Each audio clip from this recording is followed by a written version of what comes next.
ठीक है जी। तो आओ जरा, आज हमने करनी है रिवीजन कौन से वाले चैप्टर की, कंपनीज एक्ट का, ऑडिट एंड ऑडिटर्स। ठीक है, फुल फास्ट ट्रैक मोड में अब इसको रिवाइज करने वाले हैं। ठीक है, और हमने देख लिया टोटल 10 सेक्शन है इसमें हमारे। कहाँ से कहाँ तक? सेक्शन 139 से लेके 148 के बीच में सेक्शन। ठीक है जी। और जरा सबसे पहला सेक्शन पिक करें, और आपको देखो सेक्शन भी अगर कॉन्सेप्ट पता है ना, सेक्शन नंबर भी अपने आप साथ में याद हो जाते हैं। और जो आपके वो रजिस्टर में पहले पन्ने पे मैंने लिखवाए हैं सेक्शंस की लिस्ट, उसमें कर रहे हो साथ में, है ना? मेरे को दिखाना है एक बार जाते हो रजिस्टर। ठीक है, चलो। पहले में अपॉइंट करना है, 140 में निकालने की बात हो रही है, 141 में भाई एलिजिबिलिटी क्वालिफिकेशन डिस्क्वालिफिकेशन। ठीक है, मतलब इतनी बार चीजें रिपीट हो जाती है तो क्यों नहीं रहती पेपर में भी याद, सब रह जाएंगे। ठीक है, 142 में पैसे कौन डिसाइड करेगा कितने दिन, 143 में ऑडिट रिपोर्ट बनाएंगे, क्या पावर्स एंड ड्यूटीज है, ये होगा। 144 में क्या था, नेगेटिव लिस्ट थी एक, ये काम नहीं कर सकते। 145 में ऑडिट रिपोर्ट कौन साइन करेगा, ऑडिटर करेगा, और जो भी सर्टिफिकेट देने हैं वो। ठीक है, 146 में भाई अटेंड करेगा जनरल मीटिंग, और इनको क्या करना पड़ेगा, इनको नोटिस मिलने का पूरा हक है। ठीक है, और 147 क्या था, पनिशमेंट, सजा। और 148 में हमने कॉस्ट ऑडिट और कॉस्ट ऑडिटर के बारे में किया। ठीक है, चलो अब फिर से एक बार सारा रिवाइज करेंगे, जिसका जो मिस हुआ है वो भी कवर अप हो जाएगा। ठीक है, चलो। ठीक है, 139 में हमने क्या किया था, भाई किसको रखना है एज ऑडिटर, कौन रखेगा, कितनी देर में रखेगा, कितने दिनों में, टेन्योर क्या होगा, ये इतनी सारी चीजें हमने इसमें की थी। ठीक है, तो आओ जरा इसमें क्या किया था, सब सेक्शन 1 में आप इंडिविजुअल को या फर्म को अपॉइंट कर सकते हो एज ऑडिटर। ठीक है, फर्स्ट एजीएम या आगे वाली एजीएम से हमने किया था ना, एजीएम में कितने सारे काम होते हैं हमारे। ठीक है, कितने सारे काम होते हैं, आ जाओ इधर आ जाओ, इधर इधर। ठीक है, बहुत सारे काम होते हैं एजीएम में, डिविडेंड फाइनल होता है, ऑडिटर फाइनल होता है। ठीक है, और फाइनेंशियल स्टेटमेंट्स फाइनल होते हैं, बहुत सारे काम। ठीक है, और फर्स्ट एजीएम खत्म होने से लेके इनका टेन्योर कहाँ तक होगा, 6th एजीएम के खत्म होने पे। तो अब अगर आप वो हिसाब भी लगाओ, फर्स्ट एजीएम से 6th एजीएम, बीच में सेकंड, थर्ड, फोर्थ, फिफ्थ, तो टेन्योर कितना हो गया ये बताना। 1 2 3 4 5, 5, जो हमने आगे टेन्योर की बात। ठीक है, और आगे देखो कहते हैं ये कौन देखेगा, कौन प्रोसीजर वगैरह देखेगा, बोर्ड देखेगा कि कैसे रखना है, किसको रखना है। पर अगर आपकी 177 सेक्शन में क्या है, एलिजिबिलिटी, मतलब ऑडिट कमेटी आपको बनानी है कंपनी, तो सारा कौन देखेगा, ऑडिट कमेटी देखेगी। ऑडिट कमेटी है तो वो देखेगी, नहीं तो बोर्ड देखेगी। ठीक है जी, और कंपनी को क्या देखना है भाई, उस बंदे के खिलाफ कोई कार्रवाई वगैरह तो नहीं चल रही, है ना? तो आपको भाई डिसीजन लेना पड़ेगा, उसको रखना है नहीं रखना। ठीक है, और कोई इन्फॉर्मेशन चाहिए वो भी आप मंगवा सकते हो। ठीक है, और इधर ही मैंने साथ ही आपको 177 की लिमिट्स के बारे में बता दिया था। 177 कौन सी कंपनीज के ऊपर अप्लाई होता है, कहते हैं सब लिस्टेड कंपनीज। ठीक है, सब लिस्टेड कंपनीज। ठीक है, और कौन सी कंपनी, सब पब्लिक कंपनीज जिसकी पेड अप कैपिटल 10 करोड़ या उससे ज्यादा है। ठीक है, या लोन वगैरह उधार वगैरह ले रखा कितना, 50 करोड़ या उससे ज्यादा, या टर्नओवर है 100 करोड़ या इससे ज्यादा। तो ये क्या थी लिमिट हमारी इधर। ठीक है, 10, 50, 100, 10, 50, 100, इसमें से कोई भी लिमिट हमारी कंप्लाई होगी पब्लिक कंपनी केस में, या वो लिस्टेड कंपनी है। ठीक है, तो उनकी क्या है, उधर उनकी क्या है, एलिजिबिलिटी है कि उनको क्या करनी पड़ेगी, ऑडिट कमेटी बनानी पड़ेगी। ठीक है, शोर है ना इधर बाकी बच्चों को, स्क्रीन दिक्कत तो नहीं आ रही ना? चलो, क्या थी, 10, 50, 100 लिमिट। ठीक है, तो 177 की ये थी लिमिट्स। ठीक है, बाकी डिटेल में आपका ये सी फाइनल लेवल पे आपका ये 177। ठीक है, और ये देखो ये कहानियां जो हम ऑलरेडी कर चुके हैं, ऑडिट कमेटी नहीं है तो बोर्ड देखेगा किसको रखना है। ठीक है, और फिर आगे मेंबर्स देखेंगे, एजीएम में अपॉइंट कर लेंगे वो वाला ऑडिटर। फिर अगर ऑडिट कमेटी आपको अगर इधर बनानी है, ठीक है, इधर नहीं बनाई तो बोर्ड देखेगा, और इधर मेंबर्स आगे कंफर्मेशन दे देंगे। ठीक है, और इधर के ऑडिट कमेटी बनानी है तो ऑडिट कमेटी देखेगा सारा काम काज। ठीक है, और वो आगे रेकमेंड कर देगा नाम किसको, बोर्ड को। अच्छा, यहाँ पे देखा था ना हमने लड़ाई झगड़े हो रहे थे, बोर्ड अगर तो अग्री कर गया शांति से, भाई आगे फर्दर वो रेकमेंड कर देगा मेंबर्स को वही वाला सेम नाम। ठीक है जी, और वो एजीएम में अपॉइंट हो जाएगा। अगर ये डिसएग्री कर रहा है, कहता ये मैं नहीं सहमत इस नाम से, वो कहेगा एक बार आप रिकंसिडर कर लो, ऑडिट कमेटी को बोलने का, फिर से सोच लो। और रीजन दे देगा कि मैं क्यों नहीं रखना चाह रहा, ये वाले बंदे का नाम रेकमेंड करना नहीं चाह रहा। ऑडिट कमेटी उधर अपनी अड़ी हुई है, वो कहती कि मैंने नहीं करना रिकंसिडर, जो मैंने सोच लिया था सोच लिया। ठीक है जी। उसके बाद बोर्ड अगर फिर भी डिसएग्री करे, ना माने उसकी बात, तो वो रीजंस देगा कि क्यों डिसएग्री कर रहा है, और अपना खुद का एक जो ऑडिटर वो खुद रखना चाहता है वो नाम दे देगा मेंबर्स।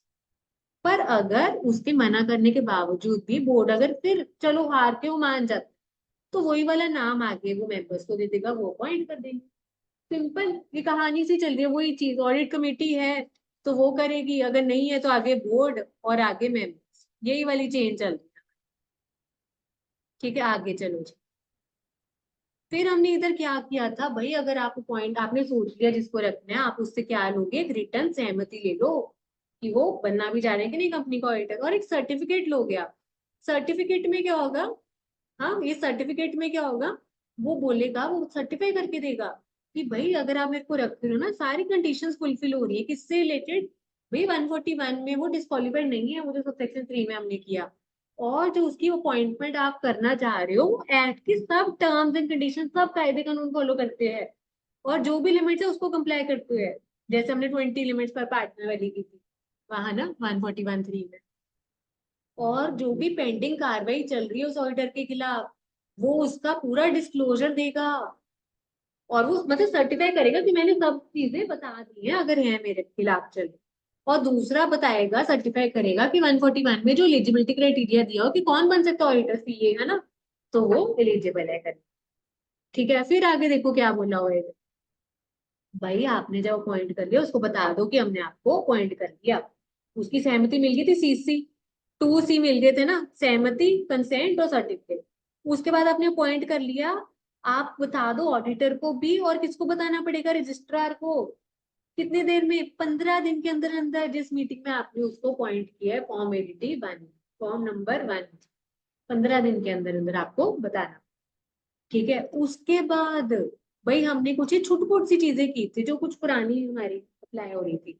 नफरा का आपको बताया था ना, नेशनल फाइनेंशियल रिपोर्टिंग अथॉरिटी, ये एक तरह से बिचौले वाला काम कर रहे हैं इसके बीच में, आईसी और सेंट्रल गवर्नमेंट के बीच में। आईसी अपनी रिकमेंडेशन देती है नफरा को कि भाई ये अकाउंटिंग स्टैंडर्ड या स्टैंडर्ड ऑफ ऑडिटिंग ये होना चाहिए, तो वो आगे सरकार को बताती है, सरकार अपना प्रिस्क्राइब कर देती है, अपनी मोहर लगा देती है। ठीक है, तो और इसके ना अलग से रूल्स है, और आगे कंपनी अकाउंट्स में इसको डिटेल में हम करेंगे कि कौन सी कंपनीज के ऊपर नफरा के रूल्स अप्लाई होंगे या नहीं, है ना। तो कहते सब वो बॉडी कॉर्पोरेट या कंपनीज जो कि जिसके ऊपर नफरा के रूल्स नहीं अप्लाई हो रहे, उनको भी बताने हैं।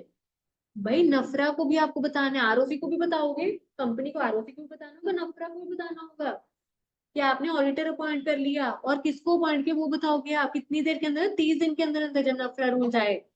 कब आए थे, 2018 में आए थे, 13 नवंबर 2018। ठीक है, और कैसे बताओगे, फॉर्म नफरा 1 में आप बताओ। ठीक है, फॉर्म नंबर 1 में बताओ, ऑडिटर वाले एडीटी है, ठीक है, नफरा वाले नफरा है। ठीक है, और वो जो कॉस्ट रिकॉर्ड एंड ऑडिट वाले थे वो सीआर है। और जो बाकी कंपनी जो नफरा के रूल्स में दायरे में है, ठीक है, उनको भी बताने कितनी देर के अंदर, 15 दिन के अंदर, जब आपने ऑडिटर अपॉइंट किया, फॉर्म किसमें, फॉर्म नंबर 1। ठीक है, इधर भी 15 वाली लिमिट थी, 15 दिन वाली, और इधर भी 15 दिन वाली। सिंपल 15 डेज में आपको बताना। ठीक है, चलो जी आगे चलो। ठीक है, फिर इधर हम आए थे, टेन्योर के बारे में बात हो रही थी। ऑडिटर को अपॉइंट करते हो, वो इंडिविजुअल फर्म, इंडिविजुअल एक टर्म के लिए 5 साल, और फर्म 2 टर्म, 5 5 साल की, मतलब 10 साल के लिए आप एक ऑडिटर को अपॉइंट कर सकते हो।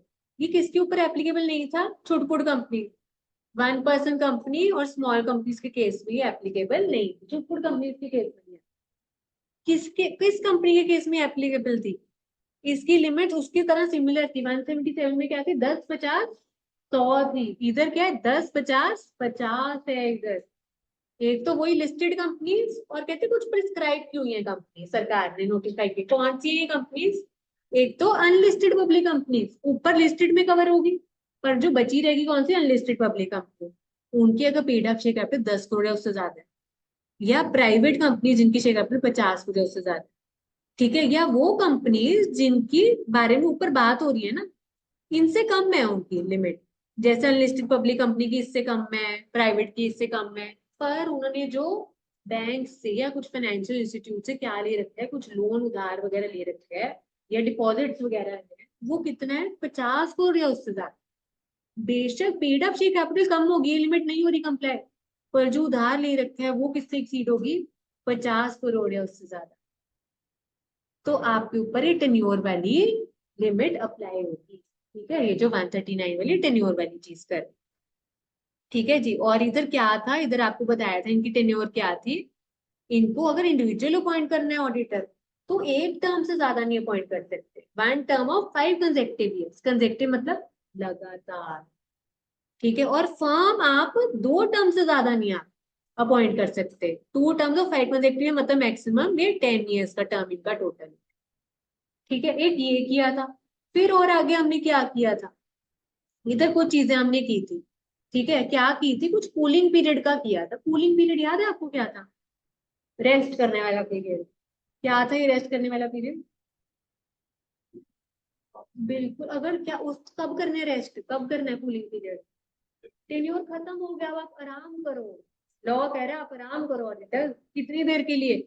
ठीक है, यहाँ पर बोला हुआ है जब आपका टर्म पूरा हो गया इंडिविजुअल या फर्म का, तब आप सेम कंपनी में फिर से ऑडिटर नहीं बन सकते। कितनी देर के लिए, 5 साल तक। 5 years from completion of term, 5 साल के लिए आप आराम करो। वो सेम कंपनी का नहीं आप ऑडिट कर सकते, दूसरी कंपनी का कर। एक ये किया था हमने। ठीक है, बड़े क्वेश्चन बन सकते हैं टॉपिक। फिर आगे देखो हमने क्या किया था। कुछ ऑडिट फर्म्स हैं, सीए फर्म्स है, जिसमें कॉमन सेम पार्टनर है। ठीक है, ये हमने बात की थी। एक फर्म का तो टेन्योर खत्म हो गया, 10 साल वाला, 2 टर्म वाला। उसमें से एक पार्टनर कहता, वो ना दूसरी फर्म में भी पार्टनर है। बताया था ना एग्जाम्पल, जैसे एक एबीसी है और एक एक्सवाइजेड, ये 2 फर्म्स है। ठीक है, इसमें जो पार्टनर है ना, और सपोज इसमें जो पार्टनर ए है, ये इधर भी पार्टनर है, इधर भी पार्टनर। और ये किस कंपनी को ऑडिट कर रही थी, सपोज एच को ऑडिट कर रही थी, सी एच प्राइवेट लिमिटेड। इनका टेन्योर हो गया खत्म, एबीसी का 10 साल हो गए पूरे। अब ये सेम कंपनी में 5 साल नहीं कर सकती, ये बताया था ना आपको। तो पर ये वाली एक और फॉर्म है, ये कहती डिस्क्वालिफाइड ये है 5 साल के लिए, हम थोड़ी ना है। ये कहती हम कर लेंगे अब इसको ऑडिट, इस कंपनी को ऑडिट, पर इसमें एक पार्टनर सेम है। अगर एक फर्म जिसका टेन्योर एक्सपायर हो गया और उनमें से किसी एक पार्ट, मतलब कुछ कॉमन पार्टनर है दूसरी फर्म में, एक या दो या सारे कॉमन पार्टनर है, तो वो भी क्या हो जाएगी, डिस्क्वालिफाइड हो जाएगी, वो भी नहीं कर पाएगी 5 साल तक ऑडिट उस कंपनी। ठीक है, restriction on audit firm having common partner, इधर आ रहा है समझ में। ठीक है, चलो फिर आगे देखो हमने क्या किया। कहते कि ये कुछ हमारे क्या थे, कंपनीज एक्ट आया था ना, कब हुआ था कमेंसी एक्ट, 23 अगस्त 2013 हुआ था। ठीक है, तो कहते कुछ कंपनीज उससे उस दिन थी बनी या उससे पहले की बन रखी थी, तो उनको भी ये प्रोविजन सारी कंप्लाई करनी पड़ेंगी, ये कॉमन, ये कूलिंग पीरियड वाली या रिस्ट्रिक्शन कॉमन पार्टनर वाली। कब तक करनी है इनको comply, not later than first AGM held after 3 years from commencement of act. 23 अगस्त 2013 के 3 साल खत्म होने के बाद जो पहली एजीएम हुई, तब तक आपको क्या करने पड़ेंगे, सभी प्रोविजन कंप्लाई करने पड़ेंगे। और वो भी एक तरह से पुरानी लिमिट, वो भी हो चुकी है ओवर, है ना, तो कुछ पुरानी चीजें डल रही। फिर देखो हमने क्या किया था भाई, राइट ऑफ रिमूवल और रेजिग्नेशन नॉट इफेक्टिव। कहते कि आपका जो भी टेन्योर है, उससे पहले कंपनी भी आपको निकाल सकती है, आप खुद भी निकाल सकते हो, उसके ऊपर कोई असर नहीं है। ये जो रिस्ट्रिक्शन कूलिंग पीरियड वगैरह है, ये इसके ऊपर, ये वाले हक के ऊपर कोई असर नहीं। ठीक है, ये चीज की थी एक हमने। ठीक है, फिर हमने और क्या किया था इधर। ठीक है, तो ये लिमिट्स याद रखना, उधर क्या थी ऑडिट कमेटी की, 10, 50, 100, इधर सीनियर वाली 10, 50, 50। और इधर वो थी अनलिस्टेड पब्लिक कंपनी, प्राइवेट और अदर, उनकी कम है, पर लोन वगैरह उससे ज्यादा, ये वाली फ्रूटफुट कंपनीज के ऊपर अप्लाई नहीं है। ठीक है, और यहाँ पे प्रोसीजर क्या रहेगा, अगर ऑडिट कमेटी नहीं है तो बोर्ड रिकमेंड कर देगी ऑडिटर का नेम, और वो मेंबर्स अपॉइंट कर देंगे, हमने ऊपर कर ही लिया। फिर आगे देखो इधर क्या था। ठीक है, फिर हमने बात की थी बच्चों रोटेशन ऑफ ऑडिटर्स। रोटेशन में क्या था भाई, बदल बदल के ऑडिटर आ रहे हैं, टीम आ रही है ना। कंपनी जिसका, जैसे ऑडिट फर्म जिस कंपनी को ऑडिट करी, वो कंपनी के मेंबर्स बोल सकते हैं भाई इस साल आपने कर दिया ऑडिट, अब अपनी दूसरी टीम दे दो। या वो बोल सकती है जो टीम आ रही है उनके साथ कुछ और एक्स्ट्रा लोग भेज दो अलग, ठीक है, ताकि सेम मतलब सेम माइंड फेवर होता है कि सेम तरीके से ही चल रहे होते हैं, डिफरेंट माइंड डिफरेंट सोच वो अपना अप्लाई करें। ठीक है, तो मेंबर्स ऑफ कंपनी में provide audit firm audit partner and team rotation पे, पार्टनर्स या टीम पे रोटेशनल बेसिस पर है। ठीक है, या एक से ज्यादा ऑडिटर करे ऑडिट, पूरी टीम बदल बदल के आए।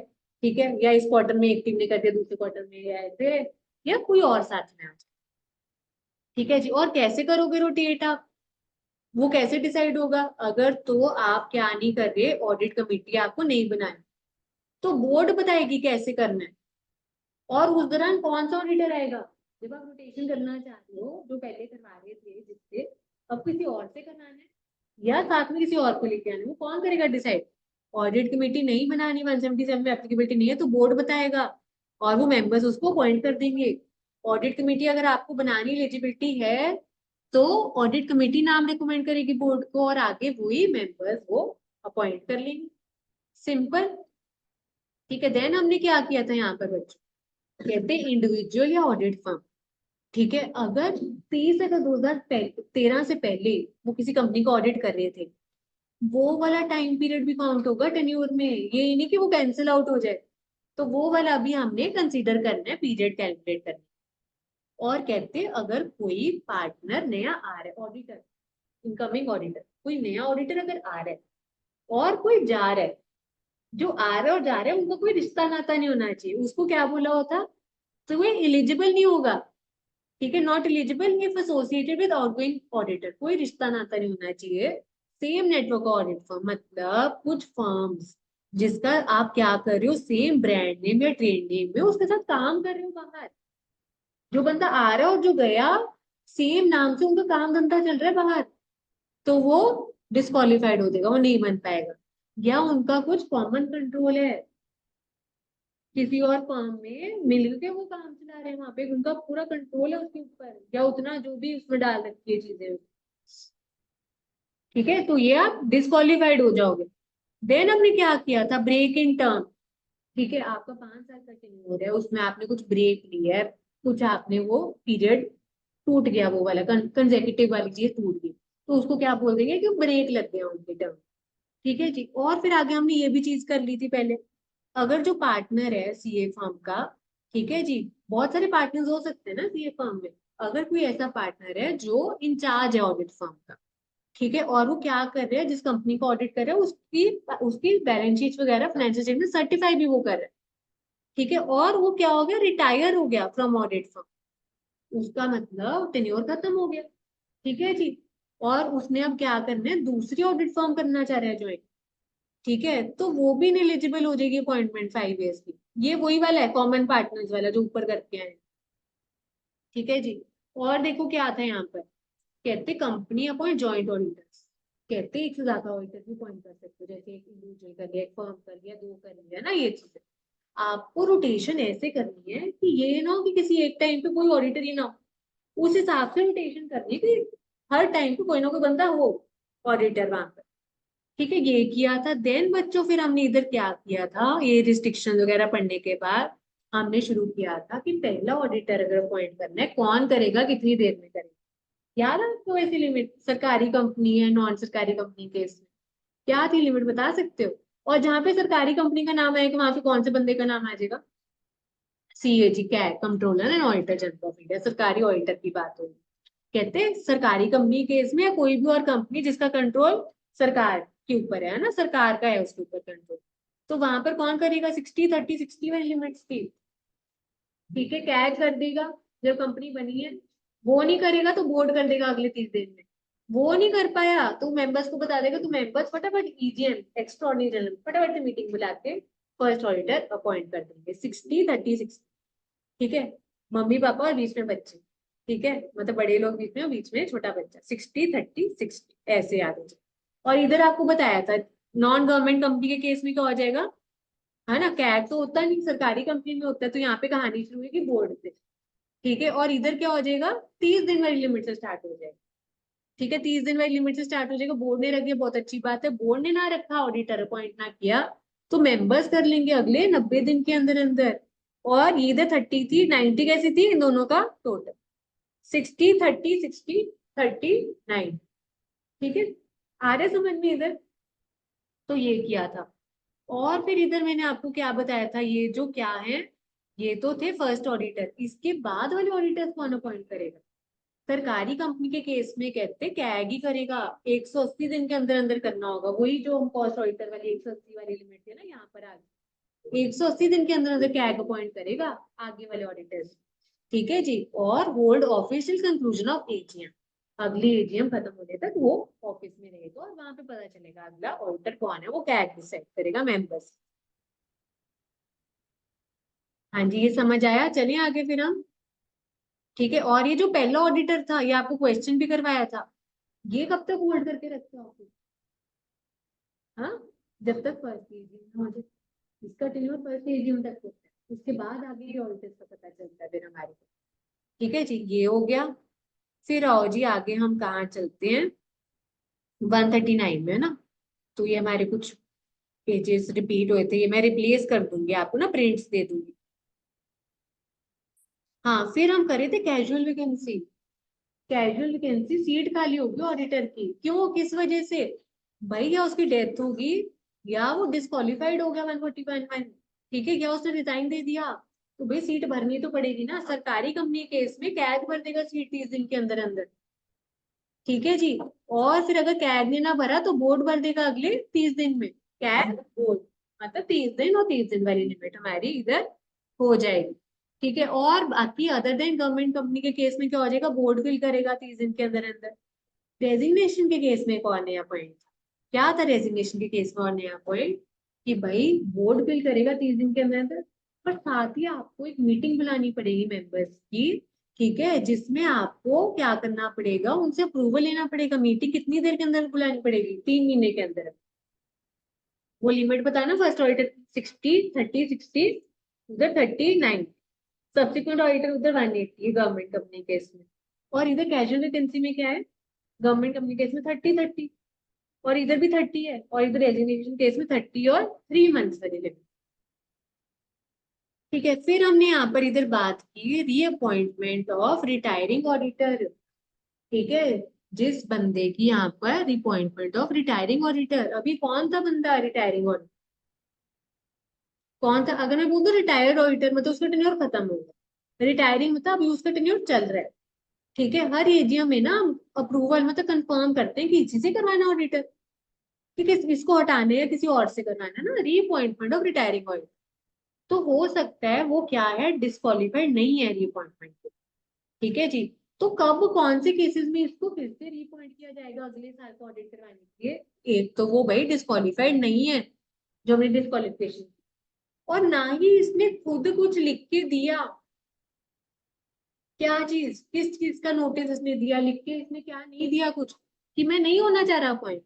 अगर भाई वो कह देता मैं नहीं होना चाह रहा, फिर उसको नहीं किया जाएगा पॉइंट, पर इसने ऐसा कुछ लिख के नहीं दिया।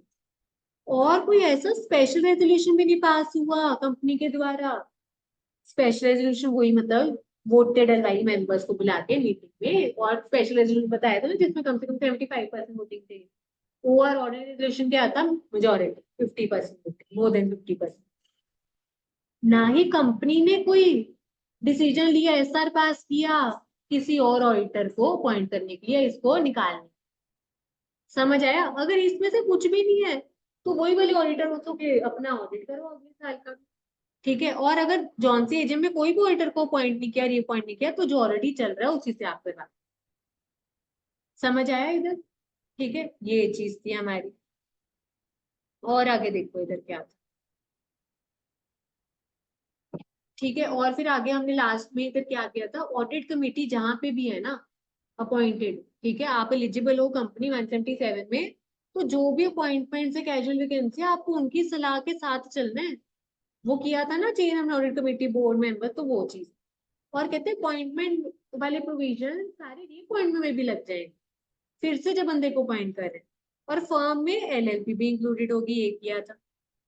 और यहाँ पे वो लिमिट्स आ गई 177 वाली जो हमने कर ली थी, ठीक है जी। और इधर क्या लिखा हुआ है, ठीक है, इधर एक छोटा सा नोट था कि इनको एक रिटर्न फाइल करनी है, ठीक है। रिटर्न इधर हमने नफरा में भी आपको बताया था, ये 30 नवंबर वाली लिमिट है जो इधर हमने करवाई, ठीक है, चाहे आपको ये काटने इधर काट ही दो, ये हमारा ना इधर आ गया, या इसको 30 नवंबर कर दो। ठीक है, अब इसका रेलेवेंस नहीं होगी, नीचे रूल्स में डिटेल में बता दिया कि कब करना है, कौन से फॉर्म में करना है। ठीक है जी, अब इधर आओ, नफरा रूल्स में आओ। नफरा रूल्स में क्या था? नफरा क्या थी बताया था ना, वो चोला इंटरमीडिएट आईसी एंड सीजी के बीच में। और इसका मेन काम क्या है भाई, इसको देखना होता है कि जो ऑडिटर है अपना, जो ऑडिटिंग स्टैंडर्ड कंप्लाई करते, फॉलो करते, कर भी रहे कि नहीं। ठीक है, तो वो उसका काम है चेक करना। ये तो नफरा में रिव्यू वर्किंग पेपर्स, ऑडिटर जो भी बना रहा है, डॉक्यूमेंटेशन बना रहा है, वो चेक कर सकता है और इवेल्युएट क्या कर सकता है, क्वालिटी कंट्रोल सिस्टम, क्या क्या क्वालिटी है उसके ऑडिटर की सर्विसेज, और वो डॉक्यूमेंट कैसे मेंटेन कर रहा है, वो यहाँ पर पता लगा सकता है, चेक कर सकता है। ठीक है, और क्या कर सकता है, auditor perform testing of audit. जो भी वो ऑडिट कर रहा है वो किसी का टेस्ट करके देख सकते हैं कि कैसे कर रहे हैं कैसे नहीं। ठीक है जी, require auditor to report and take action on report. और ऑडिटर से क्या चाह सकते हैं कि जो भी उसने रिपोर्ट बनाई है, ठीक है, तो वो जो भी उसने काम किया उसके ऊपर रिपोर्ट दे। ठीक है, and take action on report. ठीक है, जो भी उसने काम किया है, नफरा बोल सकता है रिपोर्ट दो मेरे को पता चले क्या काम किया। ठीक है, और कोई एडिशनल इन्फॉर्मेशन चाहिए वो मंगवा सकता है और उसको देनी पड़ेगी ऑडिटर। और अगर चाहे नफरा उसको ना बुला भी सकते हैं, पर्सनल प्रेजेंस, मतलब बुला सकते हैं, अगर कुछ पूछताछ करनी है, कुछ चेक करना है, कुछ सवाल जवाब है, वो कर सकते। ठीक है, और क्या किया था इधर हमने नीचे, नफरा क्या करेगा, ये जो भी चीजें हैं वो अपने ऑफिसर या जो भी इसकी मेंबर्स हैं, टीम मेंबर्स हैं, एक्सपर्ट्स हैं, उनके द्वारा करवा सकते हैं ये काम चेक। ठीक है, और जो भी उसको कमियां दिखी, जिसको बोलते हैं फाइंडिंग्स। ठीक है, जो फाइंडिंग्स किस चीज से रिलेटेड, ये ऑडिटर ने ये चीजें कंप्लाई नहीं की, जिसको बोल दिया नॉन कंप्लायंस, तो वो अपने वेबसाइट पे भी छाप सकते हैं।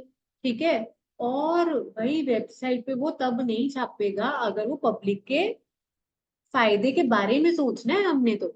अगर ये पब्लिक के फायदे में ही है कि भाई उसमें कुछ ऐसा निकला है कि ये आम जनता को पता चला, वो खिलाफ हो जाएगी, तो पब्लिक के फायदे के हिसाब से देखो, अगर तो पब्लिक का इसमें फायदा है, ठीक है, कि ना डिस्क्लोजर दो, ना डालो वेबसाइट, तो मत डालो। तो आपको रीजन देने राइटिंग में अगर आप डिस्क्लोजर नहीं दे। ठीक है जी, और नफरा चाहे तो अलग से रिपोर्ट बना के सरकार को भी दे सकती है। ठीक है, और इन्वेस्टिगेशन कार्रवाई होगी अगर आपने लॉ कंप्लाई नहीं किया ऑडिटर। और इधर क्या था हमारा, ठीक है जी, यहाँ पर दूसरे पॉइंट में क्या था कि नफरा ना चेक करेगा काम और उसको बताएगा कि कहाँ पे आपकी कमियां है और उसको कैसे इम्प्रूव किया जाए। फिर ऑडिटर उस पर काम करेगा और रिपोर्ट करेगा नफरा को। ठीक है, तो इधर हमने यही किया था कि नफरा क्या करेगा, डायरेक्ट करेगा ऑडिटर को to take measures for improvement of audit quality.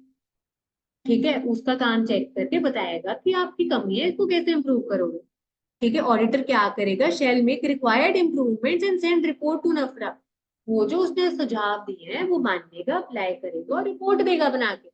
ठीक है जी, और इधर क्या लिखा हुआ है नफरा के बारे में, वो चेक करेगा काम और एक्शन लेगा, और इंफॉर्मेशन मंगवा सकते हैं यार, ये रेफर कर सकते हैं केस। वो क्या था बोर्ड का नाम उधर, आईसीए की जो क्वालिटी चेक करते हैं, quality review board under chartered accountants act. आप सीए फाइनल ऑडिट में पढ़ोगे act, CA act, chartered accountants act 1949, जो एक कमेटी बनाई है जो सीए मेंबर्स है।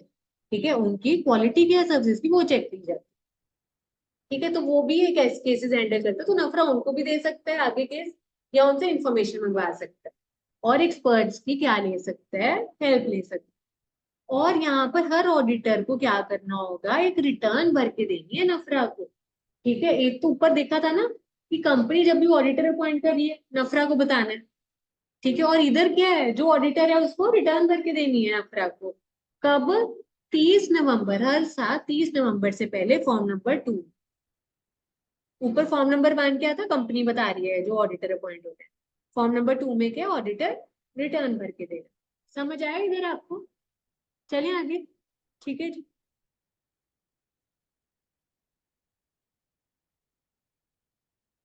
ठीक है जी, तो ये हमारा क्या था, सेक्शन 139।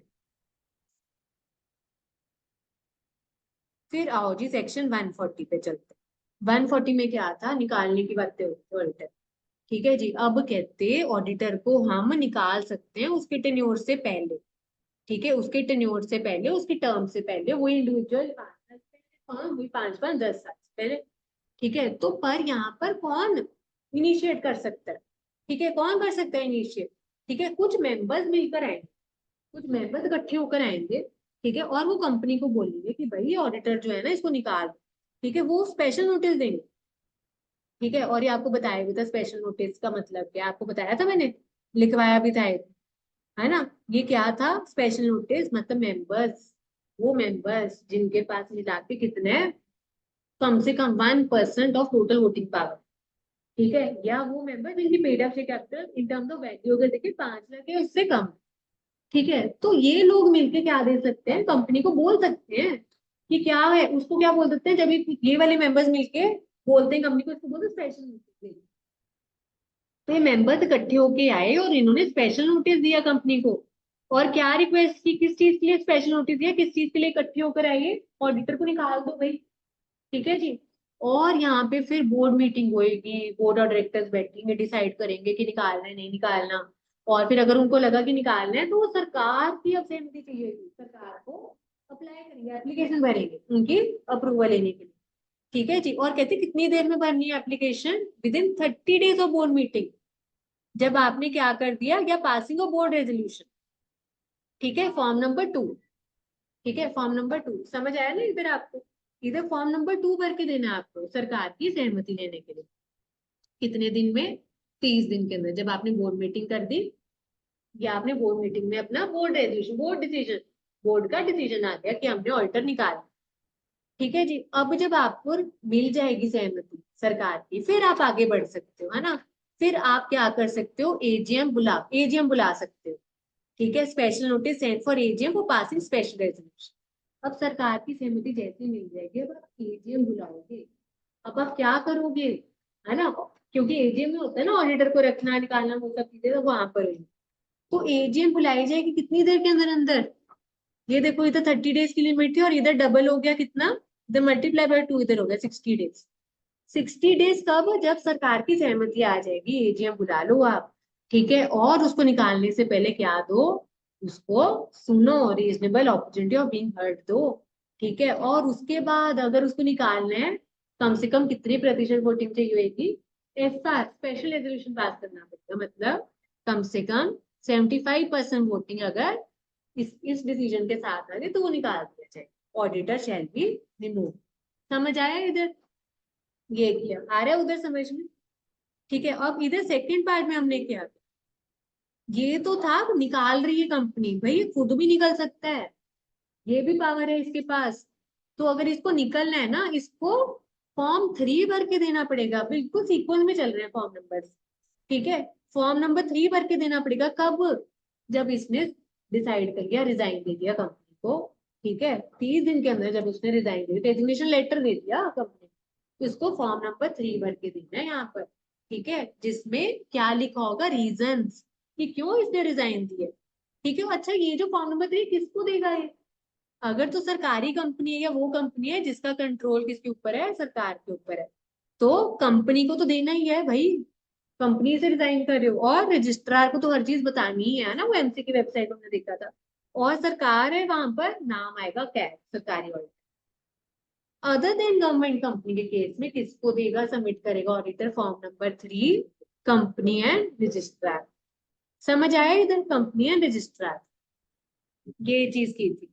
और इधर फिर हमने इधर क्या किया था भाई, अगर कंपनी को या यहाँ पर जिस जिसको ये स्टेटमेंट, ये फॉर्म नंबर 3 देना था, पर ऑडिटर ने नहीं दिया, तो पेनल्टी लगेगी उसको, भरपाई करनी पड़ेगी, कितना, 50,000 या जितनी उसकी रेमुनेशन है, विच एवर इज लेस। और इधर अगर वो कंटिन्यू करता रहा अपना फील्ड, उसने कभी भरी नहीं स्टेटमेंट, तो उसको पर डे 500 रुपए के हिसाब से मैक्सिमम 2 लाख की पेनल्टी लग जाएगी, जितनी वो देरी करेगा ये फॉर्म नंबर 3 पर। समझ आया इधर? ठीक है जी, अब हम आगे चलते हैं।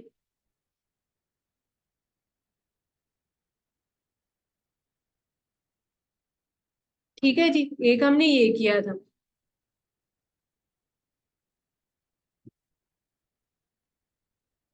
हाँ, ठीक है, ये जो 3 4 पेजेस बीच में हो गए ना, ये दूंगी नेक्स्ट क्लास में प्रिंट्स। फिर अच्छा, एक ये था हमारा सब सेक्शन 4 में, special notice for not reappointing retiring auditor. अभी ऊपर किया था ना कि रिटायरिंग ऑडिटर जिसका टेन्योर अभी खत्म नहीं हो उसको फिर से रीअपॉइंट किया जा सकता है आगे साल के ऑडिट में, है ना।